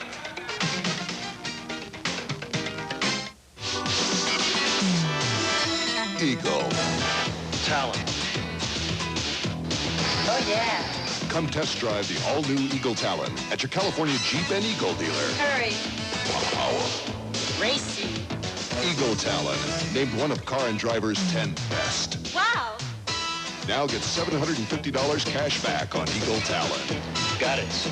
At your California Jeep and Eagle dealer. Now. It's live. It's live. It's live. For love, for romance, call 1-900-230-LIVE. You'll hear real people talk about their desires, plus you'll find out how to go live. Call 1-900-230-LIVE to hear real people talking about real desires, plus find out how to go totally live. The romance line that'll put you together with someone really special right now. Call 1-900-230-LIVE. That's 1-900-230-5483. Call now. $2 first minute, $1 each, additional adults only. The thin air makes your heart pound as your lungs gasp for more oxygen. Each step gets progressively more difficult as you climb closer to the summit. Too exhausted to really answer the question that keeps bouncing in your head. Why are you doing this?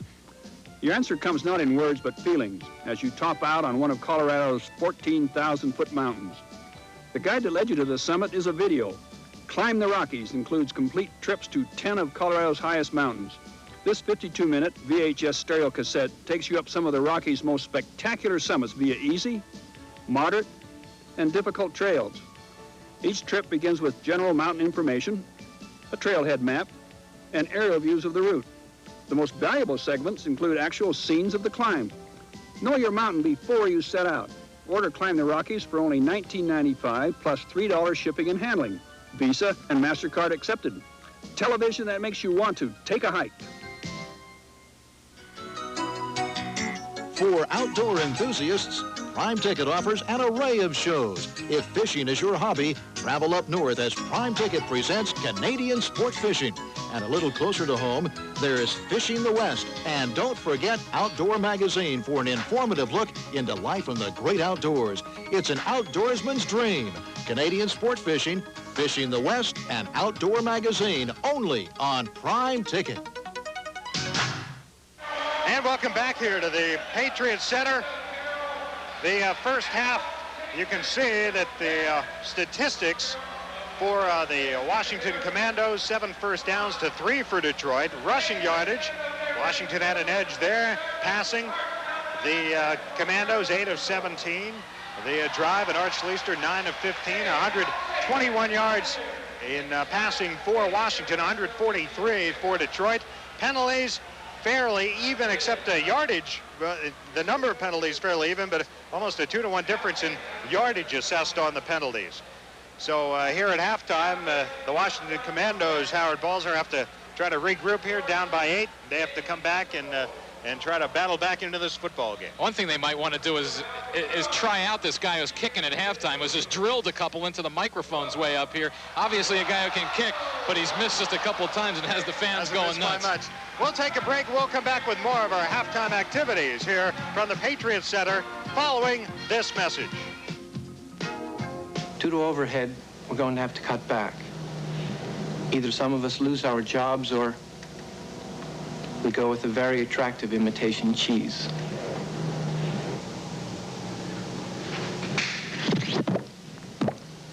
Hey, man, what is that? It's cheese!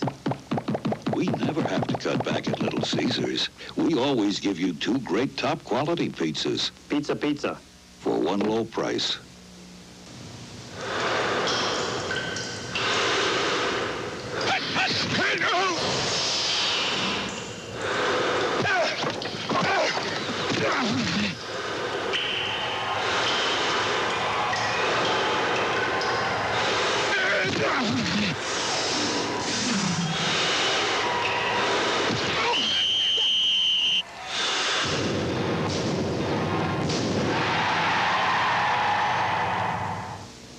All-American, one company with a single focus on football.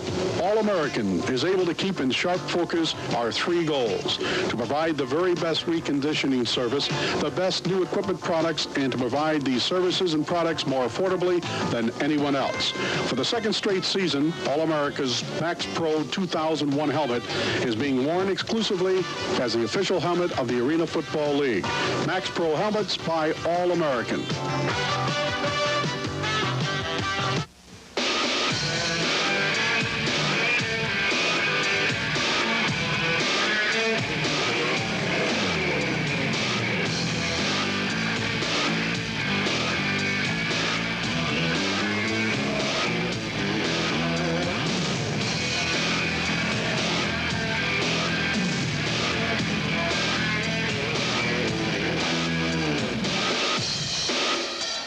I'm standing here with Mike Hohensee, the head coach of the Washington Commandos. Mike, the Commandos didn't have much offense last week in New York. How'd you motivate them this week? What'd you do? Did you put some new plays in the playbook? Well, we put a couple new plays in, but the thing we worked on is catching the ball. We had a lot of balls dropped, and what I told them is we have a great defense. We can't go out and lose every game 16-12. We've got to put some points on the board, and I think the guys rose to the challenge. You don't have, you've got a few veterans on your team, but a bunch of new guys. I'm sure that's been a problem early in the season here. Well, right now, yes, especially playing against a team like Detroit. They've been together 2-3 years, and, you know, we've got to come together soon, and we've got to play with a lot of heart, and our guys are going to do that. And hopefully this second half, they'll come out and execute the way we have the first half. Mike, you're a professional quarterback. This is really your first, certainly your first head coaching job. And across the field from you, Perry Moss, who I spoke to a couple minutes ago, has been coaching since before you were born. Did you find that intimidating at all? I don't find that intimidating at all because I've been in this league as long as he has. And arena football is different than conventional football. So I don't feel intimidated by anybody. Thanks a lot, Mike. Good luck in the second half. Thank you, Jeremiah. Now back upstairs to Dave and Howard. All right, thank you, Jeremiah. Let's take a look at the quarterback comparisons. Schleister, 9 out of 15, 143 yards and 3 touchdowns. Burris, 8 of 17, 121 yards and 2 touchdowns. And of course, neither has thrown. Well, let's see. We did have 1 interception. That's right. Tate Randall had that interception, but really pretty comparable statistics there, as Burris has really played well. That's been a key for them, as Mike Hohensee was just saying. A big key was not only Burris, but having the receivers hold on to the ball and catch the ball. We've had a couple of drops, but not an epidemic, as apparently there was last week against New York. So that's a big key, and Burris has played very well and has kept the Commandos in the game against a very tough Detroit team, which has won 9 of its last 10 regular season games, and including the playoffs, where they've won the championship the last 2 years. The Drive has won 13 of their last 14 games. So this is a team that doesn't lose too often. No, they certainly don't. They will get the football to start the second half. Dan Plotke will kick it off for the Washington Commandos. Detroit over on the far sidelines, getting set to go there as they get together with one of the Detroit assistant coaches. And there you see a guy who's been such a big play man, Gary Mullen, number 1. Mike Hohensee, the head coach for Washington, assisted by Mike Daly, Morgan Howe, Fred O'Connor. Art Schleister, the quarterback for Detroit, gearing up for half number 2 here. I told you the Washington assistants and the Detroit Drive assistant coaches, Jim Niblack and Dave Winham. You know, big point here. There's Charlie Brown on the bench for the Commandos. They got to find a way to get him in the offense. Detroit's done a pretty good job shutting him down in the first half. But a key here, the Drive score on the last play of the first half, and now they get the ball back. So this will be a very key defensive possession. Taken by one of the up men. That's Grimes, I believe, 87. Or check that. That was, all right, Flowers, 27. I saw the 7.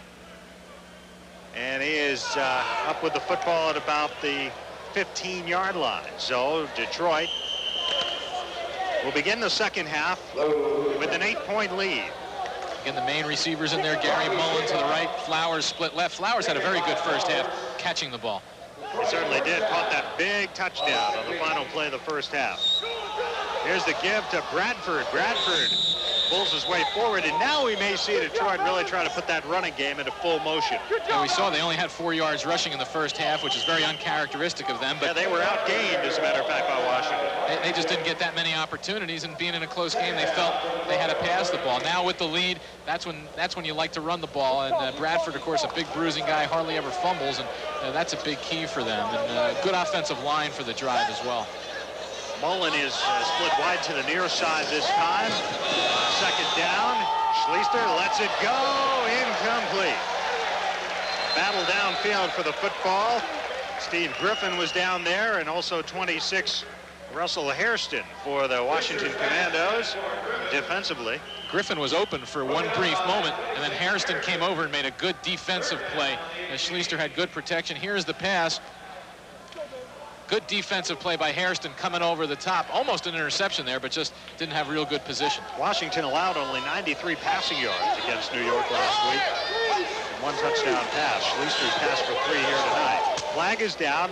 Mullen has it inside the 20, down about the 15-yard line.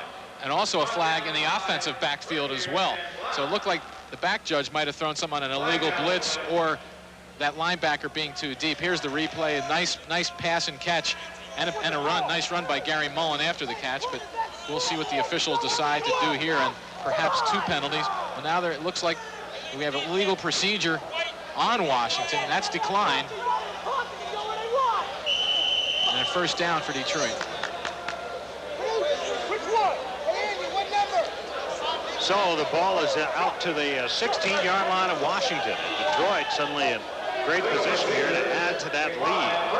That's the one thing about Detroit, Dave. They just grind on you. They got off to that little slow start, but if they can score here, suddenly they could have as much as a 14 or a 15-point lead. Schleister goes to the air once again. Flowers makes the catch inside the 10. Another flag is down as Flowers tried to tiptoe down the sidelines there. Again, the fake to the left on the pitch. Schleister with all the time in the world and a good crossing pattern. Steve Griffin making the catch. Nice move, missing the tackle there. Keeps his feet, but then his knee did touch down. 26, Steve Griffin made the grab. The penalty on Washington. They're talking to the Drive, deciding whether to take the play and the completion or the penalty. Penalties declined. Again, that play against Washington on the linebacker, what they call the Jill linebacker. That's the weak side linebacker who's responsible for the tight end, cannot be more than 5 yards deep. And the signal by the official is the same that's used for an illegal receiver downfield in the NFL, but it's a different penalty in arena football for that signal. Griffin, the man in motion. Here's Schleister, tries to dive forward, and what might have been a bit of a missed handoff there or a broken play, and he gets down to about the 5-yard line. Should have the first down, however. As you take another look at it, he does. Makes the give to Bradford. Well, I guess it was a design play. And then he follows Bradford into the hole, but then cuts back. Well, he got the first down. John Rolk bowling over there to help with the blocking up front. First and goal from the 5. 12:09 to go, third period of play. It's Detroit 22-14 over Washington, and looking for more here. The pitch to Bradford. Bradford is going to be dropped at the line of scrimmage. Blankenship brought him down. Lynn Bradford last week had a big week scoring. I mentioned he was second behind Reddick in rushing for Detroit, but he scored 2 of the drive's touchdowns in their 43-35 win at Pittsburgh. Jeff Blankenship, a good defensive play there. He's 6'2", 230 from Furman University, and a great play reading that and knocking Bradford down for the loss. Bradford again, and did he get in? He's awfully close. I think he's going to be just shy of the goal line. Alvin Blunt hanging on for dear life on that play, but Bradford just too big and strong for him, and he gets all the way down to the 1-yard line. Barry Moss has to like the way this game has turned in Detroit's favor after some struggles early on. We heard from him at halftime. Exactly, you can see it. That's how far Detroit must go, 1 yard. Schleister keeps it, and I think he lost yardage. And I think he had a little trouble hanging onto the football right there for a moment. I'm not sure about that. And this will be a key decision now for the drive, whether to go for the field goal or whether to try for the touchdown. Probably they'll go for the field goal as he's knocked back to about the 2-yard line. But Schleister staying in, and it looks like they'll go for it. A good defensive play by John Rymaszewski. No, he had his name Armstrong. Armstrong is on the jersey there. He's not even on the roster. Here's a pitch to Bradford. He goes in. Touchdown, Detroit. Oh, and now a little extracurricular activity after the play, but Lynn Bradford is in for the score, and Detroit makes it a 14-point lead. It's 28-14. Here it is, good pitch to Bradford. They just keep giving it to him. You just keep giving to your bread and butter. He's going to get in eventually. Follows the block of John Corker and gets into the end zone without too much difficulty. Lynn Bradford's 3rd touchdown of the year for the running back out of Prairie View A&M in Texas. And Novo Bojovic will come on to attempt to make it 29-14. Now the hold is Schleister. The kick is wide to the left, and Novo misses again. So the score will remain 28-14 as Bojovic misses. And we'll be back with more after this message. Due to overhead, we're going to have to cut back. Either some of us lose our jobs or we go with a very attractive imitation cheese.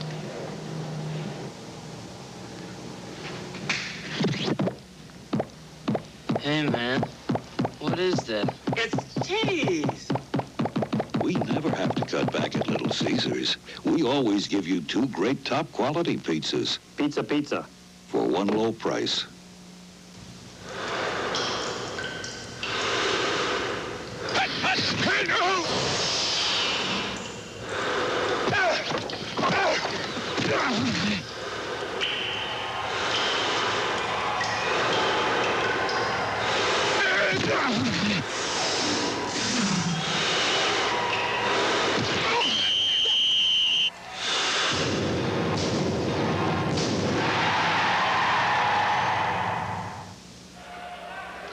Well, Lynn Bradford is the man who got the Detroit drive into the end zone as he takes the pitch from Schleister and falls forward across the goal line, and it's a 28-14 game. But I think, and look, time of possession, 4:40 on the score. Actually, I think it was 5-7. Didn't they get the ball right at the beginning of the first half there, and there's 9:43 to go. So a good ball control drive by the drive. And not only scored, but eaten up a lot of time. 45 yards in 9 plays.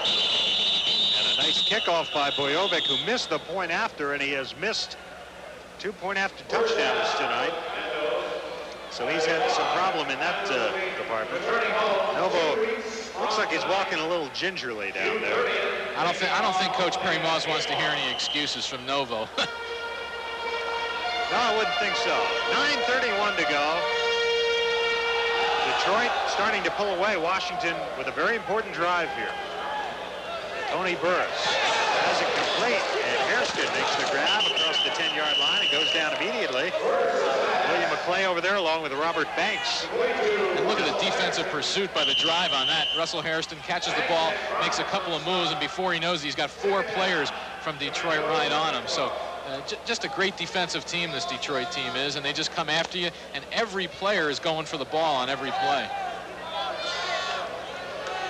gain of about 7. It'll be 2nd and 3 now for Washington. And here's the pitch to Blankenship, and Blankenship tries to run right, nothing doing. Count the drive players here. 1, 2, 3, 4, 5 players around Blankenship. Again, another example of the great defensive pursuit of this team, which makes it very difficult for an offensive team they're playing against to really get any consistency. They might come up with some plays here and there, but eventually this defense will get you.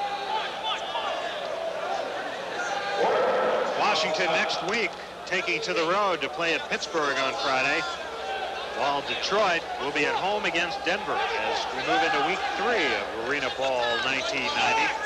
3rd and 2 situation. Burris under big pressure, and he goes down.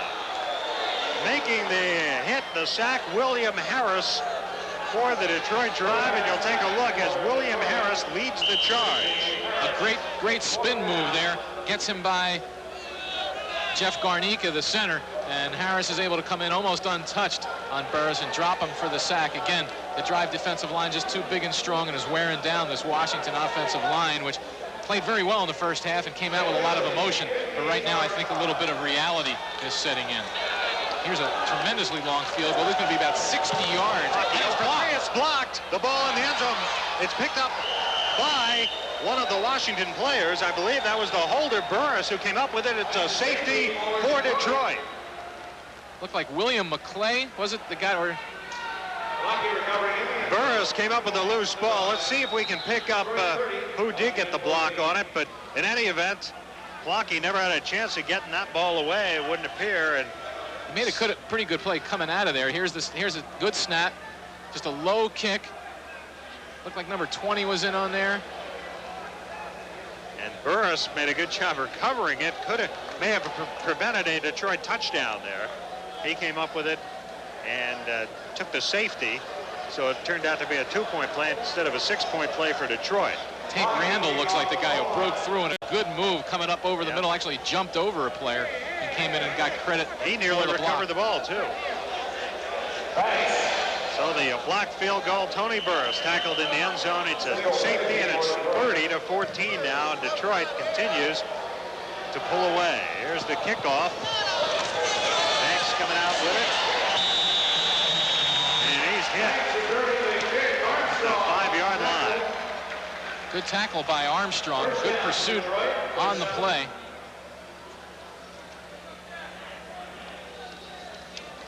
Out at the 7-yard line, Armstrong, the man who applied the pressure there defensively. Banks straight ahead. Just, boy, it closed up in a hurry thanks to Armstrong. He went unblocked down the field. Good pursuit on the special teams. Right now, Schleister from his own 7, leading 30-14, going deep down the left sidelines. He's got a man out there, leaping grab, made out there by Grimes. Great catch by Grimes, but now what a sensational. The officials are talking it over. Armstrong is saying he's out of bounds. But his feet came down in. Let's see. Here's the dive. Oh, a great catch. It's going to count. That play will stand down to the 7-yard line. From the 7 to the 7. Perry Moss almost decapitated there. But on that play, as long as your feet leave from inside the playing field, remember the boards are in. As long as your feet leave from inside, it's a good catch. There you see. And there's Perry Moss. Perry Moss. Whoa. It's showing some nice moves. And what a great catch that was by Darrell Grimes, number 82. He caught one ball last week. Grimes out of Central State, 6'1", 180. Carrying the ball forward that time is Alvin Reddick. Now we have a discussion and a flag down in the end zone. Looks like the Commandos starting to get a little frustrated here. Reddick is happy with what occurred. It looks like he might have drawn the personal foul. Well, you can't really blame them for getting a little frustrated. They played well early on in the football game, but now here in the late going in the third quarter, it's starting to slip away from them. They're down by 16, and Detroit is just about a yard and a half away from adding it to it with the first down. About a yard and a half to go. Schleister keeps it himself. Hairston takes him down. short gain. Marlatt. And here we go again. Marlatt was on top of Schleister and it was pulled away by a drive player. They didn't like what happened, and now we have more flags.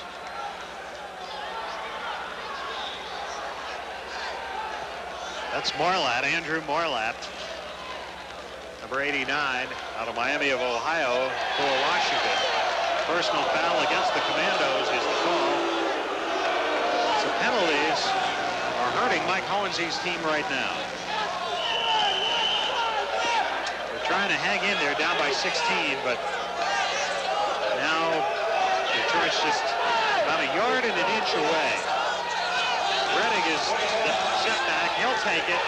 Tries to fight his way in. Good second effort. Gets it inside the 1. I don't know how they kept him out of the end zone on that one. Great tackle. Page did.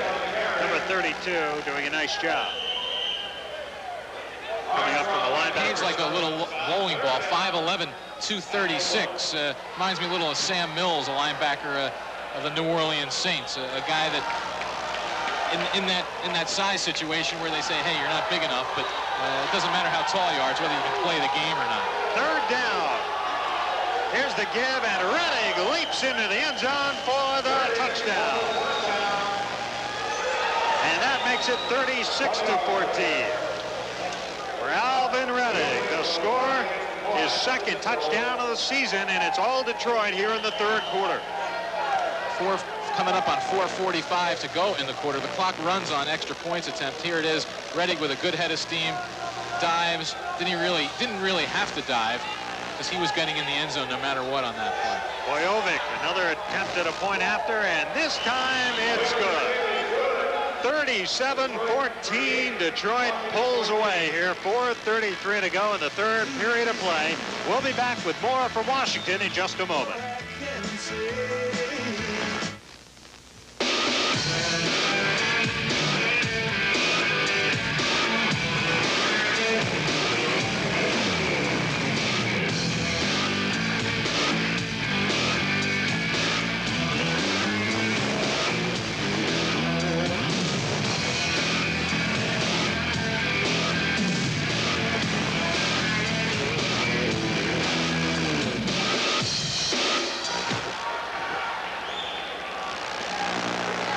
4:33 to go here at the Patriot Center on the campus of George Mason University in the third quarter. Detroit leading Washington 37-14. With Howard Balzer, I'm Dave Ennett. Glad you could be with us for our Arena Ball Game of the Week on the Prime Network. The Commandos, well, they need to score a lot and score in a hurry here. They've still got the whole fourth quarter, and we've seen it done in Arena football, but we got to get it going because it seems right now Detroit can do no wrong. The kickoff bounces past Armstrong in the end zone, and it'll be a touchback. One of the factors here, it looks like really the Commandos were affected by that touchdown on the last play of the first half. It was a 15-14 game. The drive was in front, but suddenly there was the touchdown with no time left on the clock.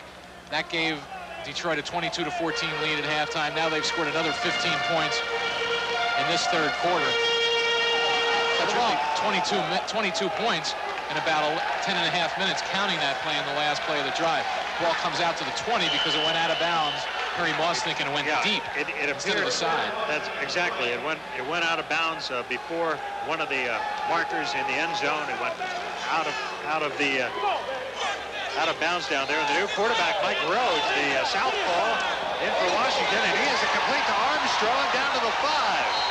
And a big play right off the bat for Mike Rhodes. He's 6'7", and he fires a bullet to Armstrong and makes a nice leaping catch. William McClay curls him down, but not before a first down for Washington, and the Commandos' biggest offensive play here in the third quarter. And a good psychological move by Coach Mike Hohensee. Here it is again, a nice pass, an excellent pass coming off the bench and being cold. He didn't play at all last week, but a good psychological move. Your team needs a lift. You're down by 23 points, and putting in a new quarterback sometimes gives everybody that boost they need. Here he has it complete, and this will be a touchdown for Washington. Andrew Marlatt, the tight end, makes the catch on the near sidelines, and the Commandos get on the board for the first time in the second half. The crowd comes comes alive here at the Patriots Center at George Mason University in Fairfax, Virginia.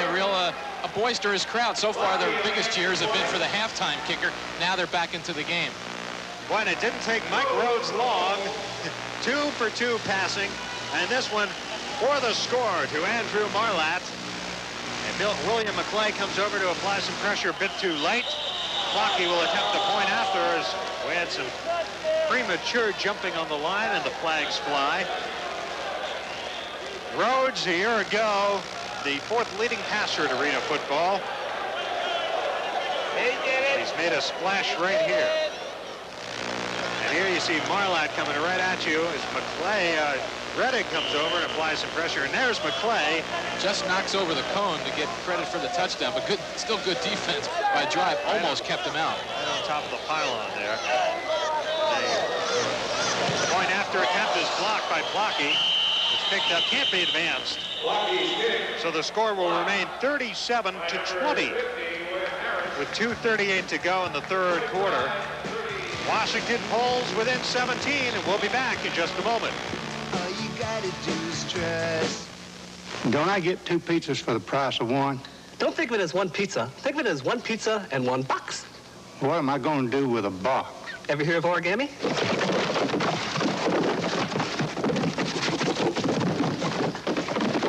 What's that? A pterodactyl. A what? At Little Caesars, you never get just 1 pizza. You get pizza. 2 great pizzas for 1 low price. 37-20. Those cheerleaders enjoying the Washington Commandos touchdown and the performance so far of Mike Rhodes, who has gotten the Commandos on the board here in relief of Tony Burris. 37-20. Detroit's lead has been cut by 6. We have 2:38 to go in the 3rd period, so plenty of time for the Commandos. Boy, I bet right now they wish they could have averted some of those mistakes. The safety in the end zone, that big play, the big pass play to Grimes. Nice kick by Flocky. Bounces off the upright. Scramble for the football. It's a loose ball. Washington may have recovered. It's Washington's football. Mickey Page. The man who... He doesn't have the ball now, but I think Page is the one who made the recovery. The loose ball. And boy, what a turn of events this is. There's the Nets in action again. The Drive can't handle it. It hit the bar and bounced crazily up over the head of 2 players. Then they collide. There's Page. Page, the man who fell on the football right there, number 32. See, now remember at the beginning of the game we demonstrated, if you were with us on the net, the fact you can play it off the net. You just saw it. Of course, a lot of times when it bounces off the bar, as it did there, it's even crazier. At least you can play off the net. Off the bar, you get surprised by it. And here's a loose football. Flags are down. There was some jumping before. This is no play. There was some jumping before the snap. Yep. The question is whether the Commandos drew the Drive offsides.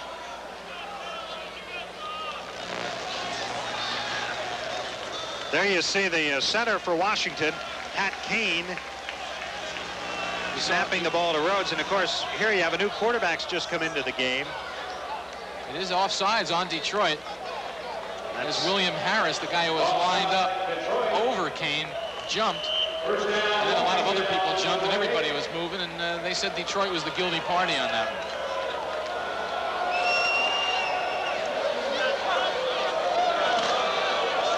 Detroit scored the first 15 points here in the 2nd half, but Washington has come back with a touchdown and is threatening here. Rhodes fires incomplete. Tried to hit Blunt down at around the 5-yard line, and pretty good defensive coverage that time by Detroit. Blunt wanted a penalty on that. He thought he was hit a little too early. A very difficult pass to catch on that one. The one problem of Rhodes is that he's so big that it's hard to hit those quick passes. This one's thrown a little too hard for being so short. Here he goes back, really fires the ball at Blunt a little low, and good defensive play. He was hit, but after he touched the ball, he's crying for a penalty, but I don't think he has a case on that one. Gary Mullen, the man right there to apply the pressure defensively. Rhodes will go down. Mike Rhodes is sacked. 88, that's John Corker for Detroit with a sack. Corker playing well on that defensive line for that Detroit Drive defense. Looked like they might have executed a little stunt there with Corker coming around. John Corker, 6'6", 245 out of Oklahoma State, a former Cowboy. Played in the USFL with the Michigan Panthers, also with the Houston Oilers in the NFL. Half a minute to go, third quarter. Third down for Washington. Rhodes to the end zone, incomplete, flags all over the place. Looks like Rhodes is just firing the ball now. He had Hairston a little open, but he needed to loop it in and do a touch pass. Instead, he just fired a bullet, which had no chance of being caught. It looks like one of those defensive penalties. Illegal defense. The linebacker again lining up too deep on the weak side, and that gives Washington new life. In fact, gives them a first down. So this could be a turning point right here if Washington can capitalize. The final seconds ticking down here in the third quarter, 13 seconds remaining. Will they get a playoff? Doesn't look like it. Doesn't look like it. Looks like time is going to wind down here. The third period of play as the buzzer sounds, and that's the end of the third quarter. Here at George Mason University outside of Washington with the score, the Detroit Drive 37, the Washington Commandos 20. We'll be back after these messages.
Beach volleyball.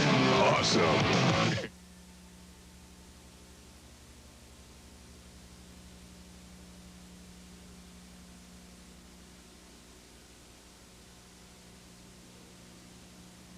If I were in an accident, unable to talk, my Medical Alert bracelet would warn people that I'm allergic to penicillin and codeine. If you have a medical condition, Medical Alert could save your life. Join now. Call 1-800-ID-ALERT. The champ, Quincy Taylor. Undefeated challenger, Mario Gaston. The Budweiser welterweight title bout. Fight night from the Forum, Monday at 9 on Prime Ticket. Want a shot at some sports trivia? Who's this bushy bush leaguer? What's the story behind this sticky situation? Why is the First Lady just saying jam? Had enough? Think you can hold your own when the pros turn on the heat? What year did I win the Heisman trophies? Name one of two NBA players beside me to have his number retired by two teams. Who led the Cards and runs batted in after my 2 consecutive titles? Sports is anything but trivial on Grandstand. Fridays on Prime Ticket. For the latest news in professional tennis, don't miss Tennis Magazine. Informative interviews, helpful hints, and more. It all comes your way on Tennis Magazine. You know, when people want to get away and play, they try everything to save some money. Ads in the newspaper, travel agents. But there's a better way. Players Club. If you enjoy Las Vegas, Atlantic City, Reno, Lake Tahoe, the Caribbean, Players Club was made for you. You know, they book you into first-class places like the Riviera, the Flamingo Hilton, Paradise Island, Resorts International. And your membership card? Get you up to 60% off your room in season when other people can't even get the room. 25% off meals and drinks. Another 50% off shows. You don't get deals like that in the newspaper. And here's why this card's so special. Players Club members are good customers, so we take care of them with discounts and privileges the general public can't get. I can't give you all the details now, so call this number for plenty of free information. Read it, then make up your own mind. New members get 2 free room nights in Las Vegas or Atlantic City when Players Club books your flights. We begin the 4th period of play. Washington, and running with the football. Blankenship may have lost the ball. He did. The ball popped loose. Jeff Blankenship on the run. Detroit picked it up out of midair, it would appear. Here it is, Blankenship before he's even... there, good, an arm tackle in there by Corker, knocks the ball loose, and Steve Griffin comes up with it for the drive. You know, Griffin, here it is from the end zone. Corker gets his arm in, strips the ball, and it just lands in Steve Griffin's arms, and he goes down. Griffin, by the way, played for the Commandos in 1987 and had his career best receiving day in that season, 12 for 145. Leister from his own end zone, under some pressure, and he's going to go down along the near side. Arch Leister, last week he took a pounding against Pittsburgh in a victory. But he was very resilient, and resilient again here tonight as he goes down, eludes one tackle, but then coming over to apply some pressure for Pittsburgh is Jeff Garneka.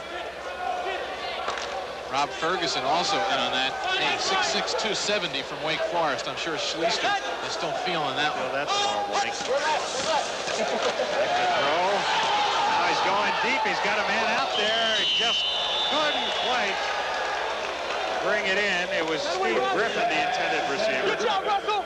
Good job, man. Arch Schleister from the end zone. He had Griffin open for a little bit, but just a little overthrown. Here's the pass. Nice tight spiral. Schleister really throwing very well, but just overthrown of Griffin. Then he really gets nailed by Russell Hairston after the ball is gone. We saw that called as a penalty a couple of times in last week's TV game with Detroit and Pittsburgh, but no flag there. Schleister rolling right from his own end zone. Now he winds up Mullen. Ball is deflected, incomplete. Back to cover on the play was Russell Hairston back there deep with Mullen, and Mullen's a bit slow to get up. Good timing on that hit. Looked for a second like Mullen was going to make the catch, and it looked like the hit might have even been a little early, but no flag on the play. Now we have time called as Gary Mullen appears to be in a bit of distress down there as you take another look. There's the contact. Contact a little bit before the ball was there, but no flag. Well, we have a timeout on the field with 12:59 to go in the game. It's 37-20, and we'll be back after this. Some pizza places have a lot of overhead. Trucks, maintenance, drivers, insurance.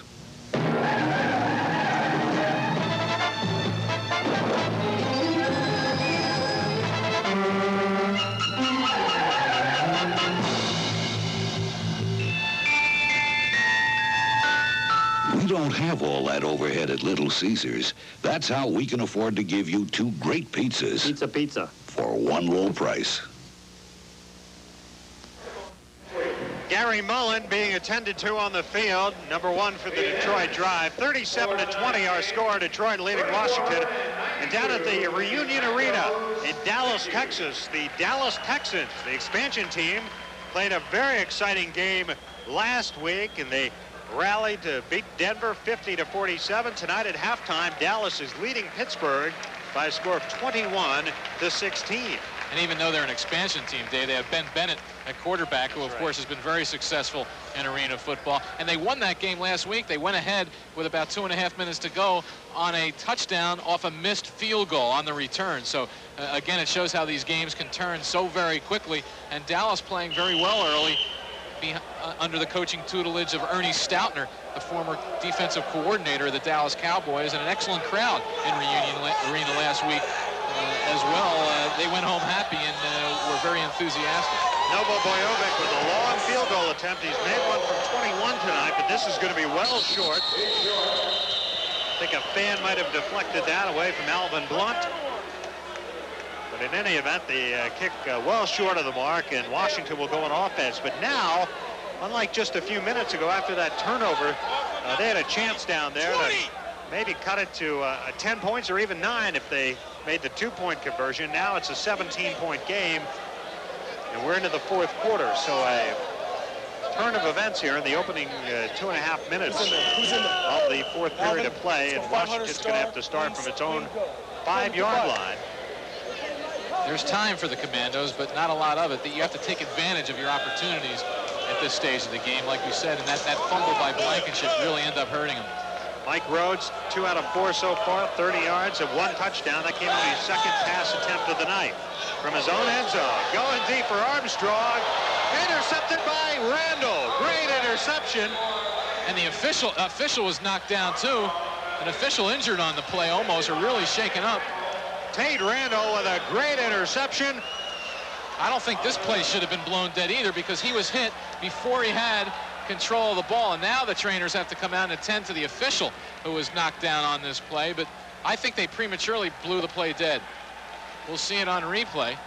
Now this, as Rhodes throwing from his own end zone, Armstrong is out there, but so is Tate Randall. He deflects it one-handed, grabs it as he's falling. Boy, what a great play by Tate Randall. I believe that's his 2nd interception of the night. As we take another look at it. He was knocked down, so a good call by the official blowing the play dead. Let's see if we can see the official on the reverse angle getting nailed here. Here's the play coming over. Trailing the play, we can't see it on those videos, but the official still being attended to. He really took a shot, and when he got to his feet, for a while, it didn't look like he knew where he was. Now he gets up. He's okay.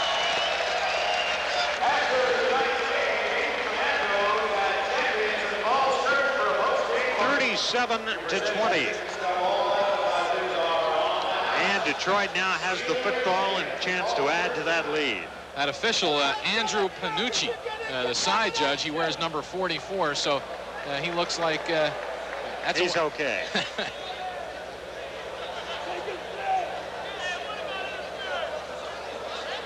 Well, these fans here in Washington haven't had a whole lot to cheer about in the 2nd half of this football game. I'd like to see the Commandos get it going here. They still got time, almost 12 minutes. But we've seen here in the 2nd half, Detroit's been awfully tough. Now Schleister will be content to hand it off to Bradford. Bradford fights his way forward for a couple. This is what Detroit did so well last week, especially in the late stages of their win over Pittsburgh. Let's go down to Jeremiah Enright. Jeremiah? I'm standing here with Gene Nudo, the football operations coordinator for the Arena Football League. Gino works with both player personnel and the officials. Gino, you ever seen an official take a hit like that in this league?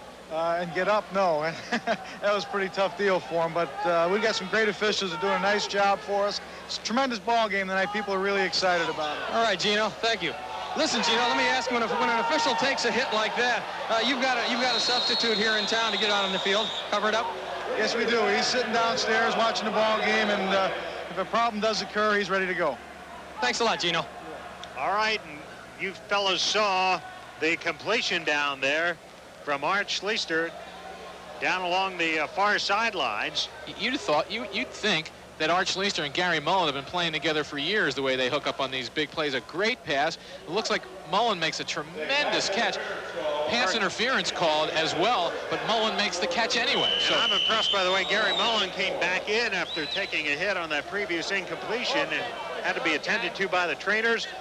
Comes back in, makes a big catch. And I don't know where the interference was. I don't know where the interference was. Looked like pretty good coverage by Puryear. Grabbed his shoulder, but after he touched the ball, but the catch made anyway, and the drive now at the Commandos 4. Here's the pass to Mullen again. This time it's incomplete. Tried to hit Gary Mullen at a quick pass on the near side of the end zone. Couldn't quite connect that time. This one of the few times these two have misfired. Puryear again on the coverage. He's had his hands full with Gary Mullen all night. Remember, man-to-man coverage on defense is the only defense allowed in arena football. A zone defense is illegal. 2nd and goal from just inside the 5-yard line. Mullen at the bottom of your screen. And Here's the gift. Bradford tries to cut it inside and gets it down to about the 3. And he's stopped there. Bradford going for his 4th touchdown of the year here if he gets the call, but it will be a 3rd down situation coming up. 3rd and goal. They're going to mark the ball at the 4. 9:47 to go. 4th period of play. Detroit up by 17 and threatening for more. Schleister fakes the give to Bradford this time. Rolls left. Now goes back across the field. Touchdown. Steve Griffin. 4-yard touchdown pass. Schleister's 4th touchdown pass of the night. That ball looked like it almost could have been caught by 2 players, but a great throw by Schleister, who rolled all the way to the left and then threw the ball back across the field. Here he is rolling left, gets outside the rush, now stops at the 9 and just lofts the ball in the end zone. And a nice play by Griffin. Takes a little hit after the play, but it doesn't matter. And now it's the drive with a 23-point lead. 43 to 20, and Novo will attempt to make it 44. That's a bit high. Schleister gets it down. The kick is up, and it is good. So it's 44 to 20. Detroit has pulled away here with 8:55 to go in the game, and we'll be back following this message. It was really important that I stop smoking, but I couldn't do it by myself. I had heard so much about withdrawal symptoms. I didn't have any. That's the great thing about cigarettes. It does work. I've tried other things that didn't work for me, but cigarettes worked. Yes, cigarettes does work. I know. I'm a former smoker and the owner of the company. We've helped hundreds of thousands of people quit smoking, and we can help you kick the habit too. I guarantee it. The money-back guarantee, if you weren't fully satisfied. And if it didn't work, at least I could get my money back. I started taking it one morning, and I haven't had a cigarette since. It was so easy, it was almost sickening to realize that I could have done this so many years ago. It made it so much easier. I'm not a nervous wreck like I was before. Pay close attention. These are real people who really quit with the cigarette program. You can too. Kick that smoking habit now. Smoked for about 22 years. I've been smoking for 10 years, a pack a day. 50 years. Well, I thought I'd balloon about 20, 30 pounds, but it hasn't happened. I was afraid of gaining weight, of going through some type of withdrawal, which I didn't experience either one. Cigarettes is a quality smoking deterrent program designed and guaranteed to work or your money back. If you're concerned about your smoking habit, give us a call now. We can help. I'm so glad that cigarettes came along. I don't know who invented it, but it's great. I'm free. I'm free of a habit that I shouldn't have had. You can quit smoking too, just like these people did. Cigarette guarantees you'll quit in as little as 7 days or your money back. To order yours, call toll-free 1-800-453-3300 or send $19.95 plus $4 postage and handling to Cigarette, Box 4444, Carlsbad, California, 92008. You don't have to do it on your own. Cigarette can help you quit smoking. Call now, 1-800-453-3300. Millions have used the Cigarette program to quit smoking. If you've tried and failed before, Cigarette can help. Call toll-free 1-800-453-3300 today. Take your pick of the best. Don't wait. The best offer. It's a sale.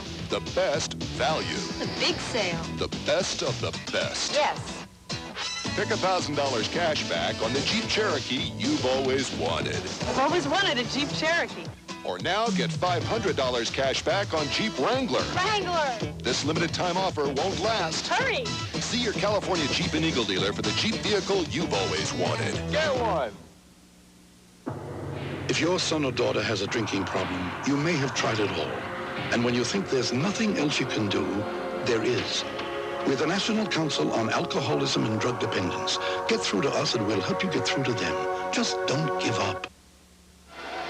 The Detroit Drive now has opened up a 24-point lead. It's 44 to 20 with 8:55 to go here in Washington. Art Schleister has passed for 4 touchdowns tonight. That gives him 7 in 2 games so far. Actually, 1.75 games or thereabouts. Actually, about a little less than 2 games. He's had quite a night. And Detroit, after trailing early, is pulled away here. Bojovic with a nice kick. And it's taken by Blunt. Blunt running left to the 10 and doesn't get much more than that. So Washington will take another shot at Detroit here. as the interception led to a Detroit touchdown. And, of course, the big play from Schleister to Mullen, putting Detroit in business inside the 5-yard line. Well, of course, before we leave you tonight, we'll be telling you our Iron Man of the game for two-way play, also our player of the game. Go buy somebody, go buy somebody, go buy somebody. Tough choices to make there. Pass is incomplete. Pass was intended there for Sterling. Again, the one thing about Rhodes, Dave, it looks like he just doesn't have that much touch on the ball. He fires the ball all the time. He's got to learn to touch it in there sometimes. That would have been one of those occasions where he probably would have had the reception, but some would say, well, you have to be able to catch a ball that's thrown hard, but you also have to have touch as a quarterback on those shorter patterns. Rhodes on second down, scrambling, trying to direct some traffic, going for Armstrong, but the ball well overthrown. And now it'll be third down.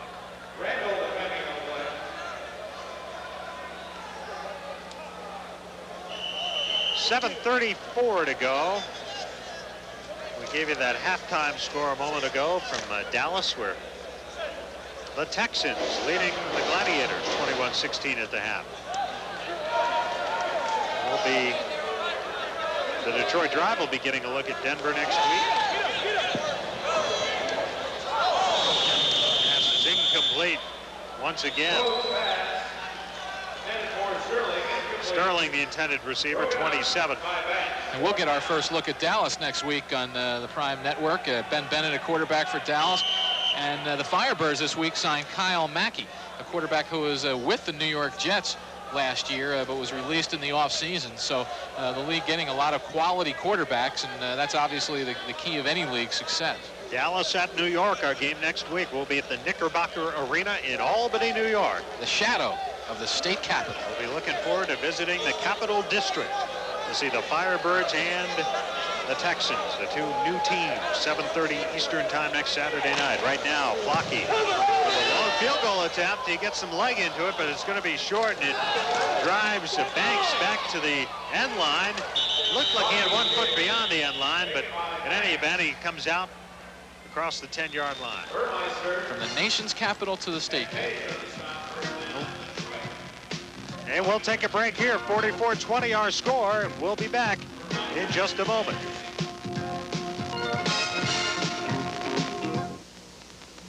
Due to overhead, we're going to have to cut back. Either some of us lose our jobs or we go with a very attractive imitation cheese.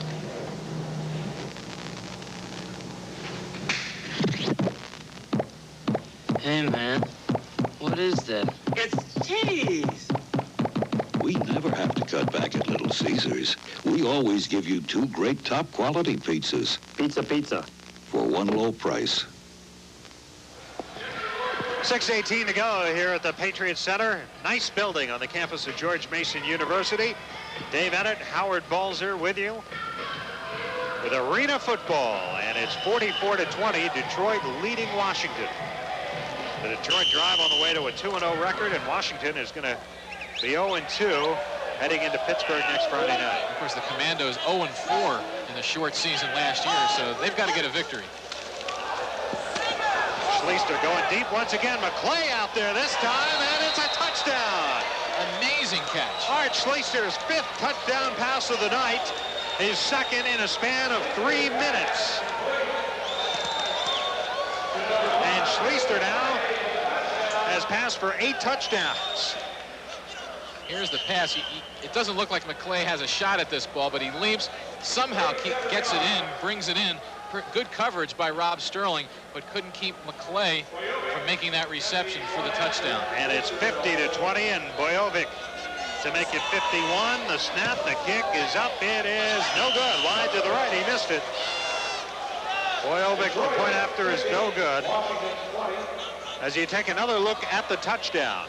From the reverse angle, this will show just what a good catch this was by McClay. A lot of hands in the air, but McClay is able to go up just a little higher, bring it in, and score the touchdown. And if you're wondering about an arena football record for touchdown passes in a game, Schleister isn't even close. Whit Taylor threw 10 in 1987 for Denver against the Washington Commandos. But we still have 5:26 to go in the game. And he has thrown for 5 here tonight, 8 on the season now. And I think Art Schleister is enjoying arena football. Yeah, he really is. And making, coming back from all the personal problems he's had off the field. It's been well chronicled, the gambling compulsion. He readily admits it. Hey, you're never cured. It's just a situation where you can just never gamble, similar to substance abuse. There's no such thing as a cure. It's total individual responsibility and not doing it anymore. And it's a tough battle for anyone. And Art Schleister doing his best to overcoming it. And certainly being successful in arena football is a big help. He's a great story and certainly off to a great start in his arena football career. Bojovic will kick off again. He's been a busy man tonight. 50-20 in favor of Detroit. He puts it in the air. Armstrong may play it off the net. He tries. It gets through his legs. It's picked up. Burmeister, I believe, the man who finally came up with the football and gets it out to the 10-yard line. Well, look at the passing yardage tonight. Detroit with a huge edge, better than 100 yards. What do we get, about 117 yards or so, the difference there? And, of course, the most important thing is Washington with only 30-some yards in the second half. Remember, it was about 121-43, 143 at the end of the first half. And Washington, except for those 2 completions from Rhodes, we haven't seen too much from the Washington offense in this entire second half. Has to be frustrating for Mike Hohensee. Wants to get a former quarterback, wants to get his offense in gear. Rhodes under pressure, flushed out. Throws, has it complete.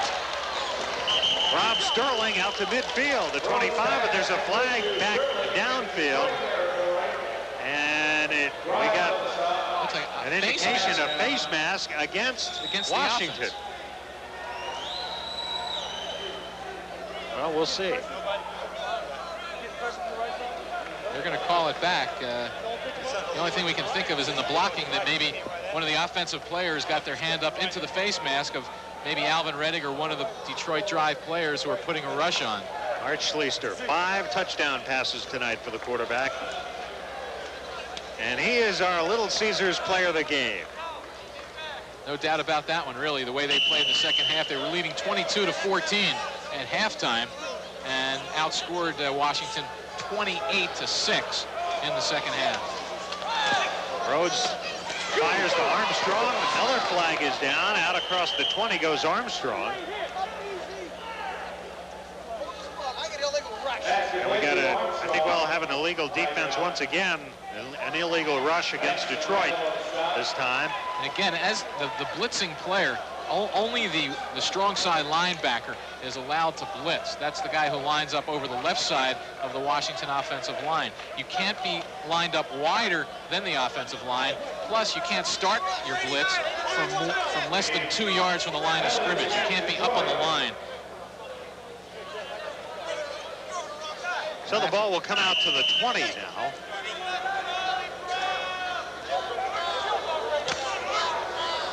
First down, 4:26 to go. Washington looking to score here, maybe get a couple quick scores if they can. Hold close.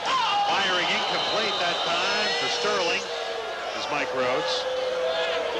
Rhodes showing the rustiness here, not having played, didn't play last week at all in Washington's loss to the New York Firebirds.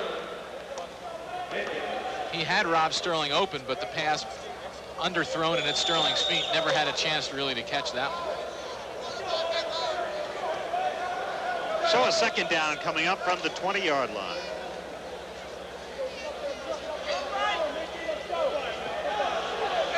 Mike Rhodes, boy, he's an imposing figure at quarterback, isn't he? It struck me last year when we did some of his games. He trips up this time, and he's going to be touched down at the 15, a 5-yard loss.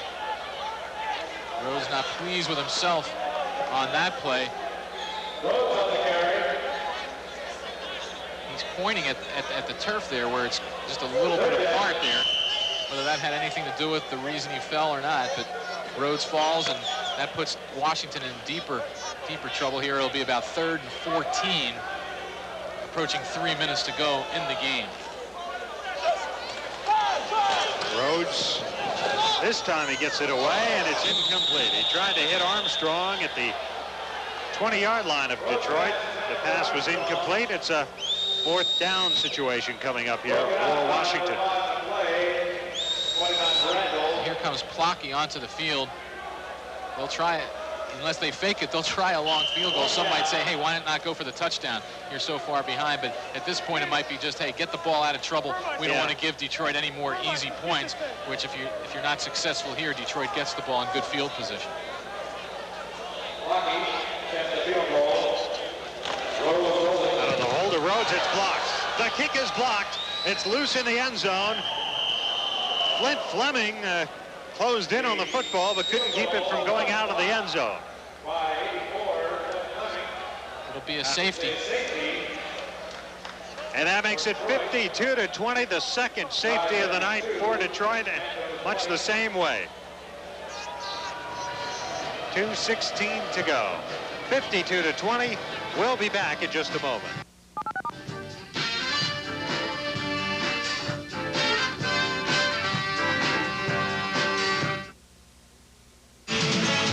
Get the word on Prime Ticket.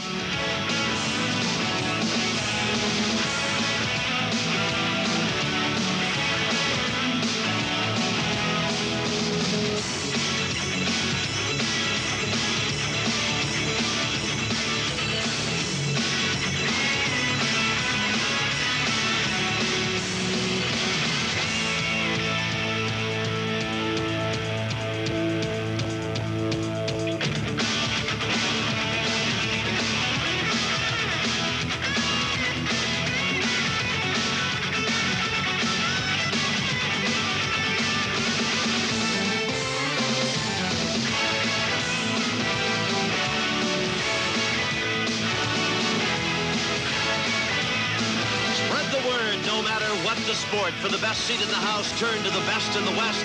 Prime Ticket. Did you hear about it? A big new baseball video that covers all of the 1980s. It's got everything. What's got everything? That new Sporting News video. Baseball in the 80s, it's really terrific. Okay, where do I get it? How much does it cost? It won't cost you a penny. The Sporting News is giving it away. What a great deal. Hi, I'm Jack Brickhouse, and I've just seen one of the best baseball videos ever produced. Baseball in the 80s, You from the Sporting News, an entire decade of headline-making, record-breaking baseball action and excitement. You'll see Ricky Henderson break Lou Brock's stolen base record. See Roger Clemens knock strikeout number 20 in one game. See Jose Canseco become the first member of the 40-40 Club. Pete Rose, at the top of his roller coaster ride, get his record-breaking hit. Mike Schmidt, the Sporting News Player of the Decade, clout home run number 500. The Pine Tar Game and the Earthquake Series, the Great Plays and the Not So Great, the Clutch Hits, the Defensive Gems, the Unforgettable Moments, the Classic Performances that open the door to the Hall of Fame. They're all here, all yours, all free. Free with your paid subscription to the Sporting News, America's most authoritative, most complete sports weekly, bringing fans unbeatable baseball coverage for over 100 years. Call now to have the Sporting News delivered right to your mailbox every week at a big 46% saving off the cover price. Plus this full-hour video cassette of the decade, Baseball in the 80s, yours free. Call 1-800-648-1700. Get your free video with 25 issues of the Sporting News for 3 payments of just $9.96. Save 46% off the cover price. Call now 1-800-648-1700. That's 1-800-648-1700. 2:16 to go. It's 52-20 now in favor of Detroit here in Washington. Plocky puts the kickoff in the air. It bounces off the bottom of the net. It's taken out by Banks. Banks bounces off one man, and then he goes down at about the 7-yard line. Our Iron Man of the game tonight, Russell Hairston, number 26 of the Washington Commandos. He scored their first touchdown. He's been in on a number of tackles as well. So congratulations to Russell Hairston, our Iron Man of the game. By the way, that safety by Detroit is it ties an arena football record for most safeties in a game. 5 other teams have done it, having 2 in a game. Detroit has done it once before. Pittsburgh has also done it twice, so that ties an arena football record. And we still have 1:46 to go. And now we have a new quarterback in for Detroit. That's Mike Trigg, and he pitches the ball off. Trigg of Blankenship over on the stop. Trigg, of course, led the drive to the championship last year and lost his job to Art Schleister this season, so he can't be too happy. In fact, he probably figures he could be playing maybe for a couple of other teams in the league. He threw 1 pass last week, incomplete, in the victory over Pittsburgh.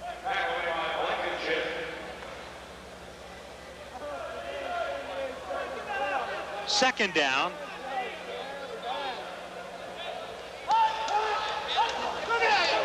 Banks in motion. Here's the pass. It goes his way, and it's completed. But flags fly all over the place.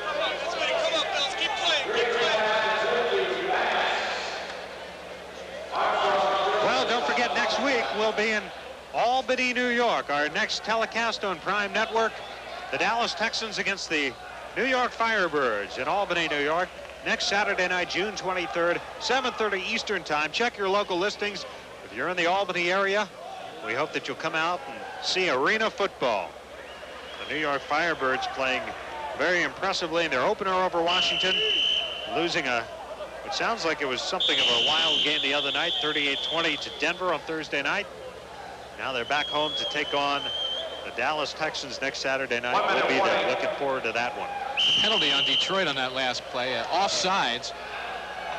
Man in motion broke the line of scrimmage, and so that was offsides on Detroit. By the way, that game last week, that 16-12 game, Washington losing to New York, was the lowest scoring game for combined points in arena football history.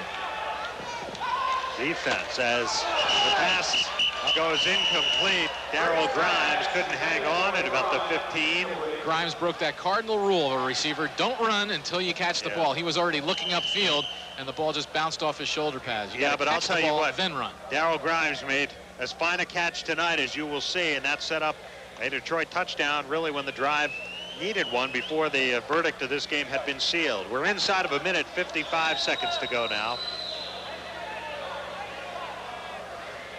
Clock stops in the last minute on incomplete passes, out of bounds plays, and if there is no positive yardage made on a run. Trigg gets rid of it. It's incomplete. Tried to hit McClay along the far sideline, and the ball was underthrown. He was under some pressure there. The new rule put in arena football this year to keep that boring play that we see at the end of games all the time, where the quarterback just kneels down at the end and the clock continues to run. You can do that in arena football. You can kneel down, but the clock will stop unless you have to make positive yardage. Even if you try and get knocked for a loss, the clock will stop in the last minute. Here, of course, in a game that isn't close, it doesn't matter all that much, but that is a new rule put in this year. Well, on 4th down, Bojovic will attempt a field goal from his own end zone. He just put that well short into the stand. I think he did that one on purpose to give the souvenir to the crowd. Well, this game is, and that man gets to keep the football, of course. That would have been a 60-yard field goal. The end zone's 8 yards deep. And the 50-yard field, that was about 2 yards deep in the end zone. So added up, that would have been a 60-yarder. And I don't think Novo could have ever kicked one 60 yards. So Washington will have the football one last time here with 47 seconds to go. Are you sure of that one last time? Yeah, you know, I said that last week, and that's right. They could score right here. Detroit could score, and who knows? They got the ball back again. At least one more time. Rhodes back to the throw. Fires. He has it complete. Blunt inside Detroit territory at about the 22-yard line. Clock continues to move. 36 seconds. Now it stops. And we have a timeout by the Washington Commandos. So they want to put some points on the board here. And I can't say I blame them. Washington got off to a good start in the game. Less than 4 minutes in, Tony Burris found Russell Hairston, a 23-yard touchdown pass to make it 7-0.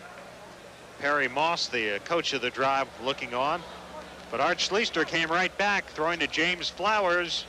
The point after was no good. It was 7-6 Washington at the end of one. And early in the second quarter, the Commandos scored again. As you look at the big edge in passing yardage for Detroit. But Burris found Jeff Blankenship to make it 14-6, but then Schleister came back, a touchdown pass to Gary Mullen. They missed the 2-point conversion. It was 14-12. Then Novo Bojovic gave Detroit the lead for good, a 15-14 advantage with 6:20 to go in the second. And then Schleister on the final play of the first half found Flowers for the second time, a 45-yarder to make it 22-14 at halftime. It's been pretty much all Detroit ever since. Rhodes firing, and he has it complete to Rob Sterling, and Sterling is wrestled down inside the 10-yard line. Looked like there a couple times he might be able to break away from the tackle of Tate Randall, but Randall held on. He wasn't going to let him go no matter what, so good effort on both sides on that play. Inside the 10, mark the ball at about the 8.5-yard line. It'll be a first down for Washington, 27 seconds to go. Mike Hohensee still looking for his first win as a head coach in Arena football. Will be 0-2 after this one. Perry Moss has only lost one regular season game in his career in the league as a head coach. 10-1-1 for Chicago 2 years ago, and 2-0 after this one tonight. Rhodes lofts it to Armstrong in the corner of the end zone. Touchdown, Washington, but a flag is down. Flag on the play. Armstrong caught the pass. It's holding against Detroit. Obviously declined. Touchdown for the Commandos. Second touchdown pass of the night for Mike Rhodes. He goes to Armstrong. Got an 8-yard pass. And it's 52-26. So Detroit's on the board here in the fourth quarter with 22 seconds to go. And what do? Go for 2 here? Yes, well, you that's do. What they're doing. Yes, you do. Might as well. I'd like to see a drop kick for 2 points. Rhodes fakes the pitch, fires, and it's good.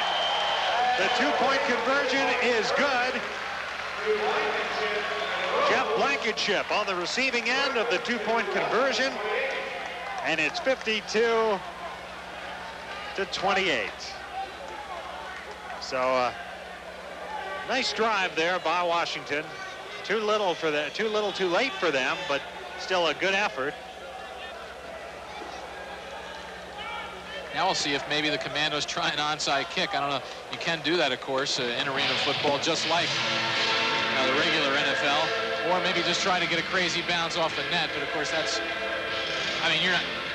We talk a lot of times about how quickly you can score points. I don't know if we can get 24 points in 22 seconds. That might be asking a little too much. I think would be asking too much. Washington will go into Pittsburgh next week, 0-2. We mentioned the halftime score, and Pittsburgh was losing in Dallas at halftime. They could be walking into a real buzzsaw next week in Pittsburgh if the Gladiators are 0-2 playing at home against the Washington Commandos. That could be quite a game. Mike Hohensee, a former player for the Gladiators, bringing his team in his first time as a head coach. Ball's off the nets. Banks picks it up, comes out with it, goes back to the end zone now. Brings it back out to about the 10-yard line, and he's hit hard. I'll tell you, that Dan Plotke, the Commandos kicker, isn't afraid to mix it up on coverage. He doesn't stay back. He gets down there and gets in on the tackle quite often. Hey, Mike Hohensee is pretty dapper looking for a head coach, isn't he? Yeah, I mean, very well dressed. Right, Perry Moss is over there with his, his windbreaker and the blue polo and the white pants, and Hohensee there in the designer suit. There it is, nice tie, the whole bit. He played briefly for Mike Ditka back in '87, and Ditka with the Chicago Bears has been known for.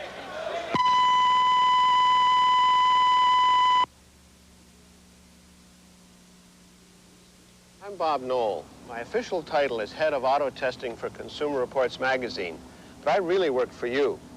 Every year, my staff and I report on over 140 models, specifically with your needs in mind. So when you shop for a car, you'll know if it's safe and reliable, how it's equipped, how it performs, and whether it's cramped or comfortable. And there are over 200 people who work for you at Consumer Reports. We test and report on everything from toothpaste to TVs. And since Consumer Reports is nonprofit and accepts no advertising, we're able to give you the unbiased truth about products. Right now is a good time to try Consumer Reports because you can get a free trial issue with no strings attached. Here are the details. Call now for your free trial issue of Consumer Reports. Learn how products compare. which give you the most value for your dollar, and which are best for your specific needs. Consumer Reports gives you information like which fast food lunch had the least fat, which VCR had the best picture quality, which oil filter best protects your car, which laundry detergent delivers what it promises, and which bank really helps the money pile up. Consumer Reports rating system compares products by brand name. You'll know who the reliable manufacturers are, which models have the features you want, plus all the pros and cons, including price. Call now for your free trial issue, then decide. When the bill arrives, pay it and get 11 more issues, 12 in all, including the annual buying guide issue, for just $20. Or write cancel on the bill and owe nothing. If you do subscribe, you'll also get 2 free gifts: the New Medicine Show, updated and revised, plus the 1990 buying guide issue. And your paid subscription includes the annual auto issue with new car ratings, repair records, and crash test results. So put Consumer Reports to work for you. Call now. Call 1-800-822-6700, 1-800-822-6700. How do you improve your golf game? You start by learning and maintaining a consistent, proper swing. That's why Mark Brooks, PGA Tour professional, developed and patented Swing Track. For the first time, any golfer, regardless of age or handicap, can feel a proper golf swing. Use Swing Track on the practice range and your muscle memory will give you dramatic results on the course. Use Swing Track. The pros do. I think it's a device that'll help every player, even the pros. And it really helped me to understand how important it is to keep your arms soft throughout the backswing and the downswing. I've used the Swing Track, and it's been very beneficial to my game, and I really believe that it could help yours. I recommend the use of Swing Track, along with consultation with your PGA professional. To order your Swing Track and free video, have your credit card ready and call 1-800-445-5888. Call 1-800-445-5888 now. I'm standing here with Perry Moss, the head coach of Detroit Drive. Perry, we talked at halftime. You're up after the game, 52-28. Great game. Yeah, we're glad to win. You know, we've won 2 on the road now, and we'll be happy to go home next week and play Denver, a very good team. But I want to give Mike Horns and this Washington team a lot of credit because they came out and scared us. We got a break just before the half when we hit that long touchdown. It took a little starch out of them, and, of course, went out and scored the first possession of the third quarter. But they played hard. It's a very physical game, and you saw at the end they were still scoring touchdowns, and we're glad to win this game against a fine Washington team. Next week at home, you said you've got Denver, the only team to beat you in the last 16 games, beat you by 1 point last year. They're 1-1 this year. Right now, you're the only undefeated team in this league. What are you going to do next week against those guys? What are you going to work on this week in practice? Denver's got a fine football team. We're very much concerned about their linemen. And they won last night against Albany or Thursday night, and we're waiting to see what happens in Pittsburgh and Dallas.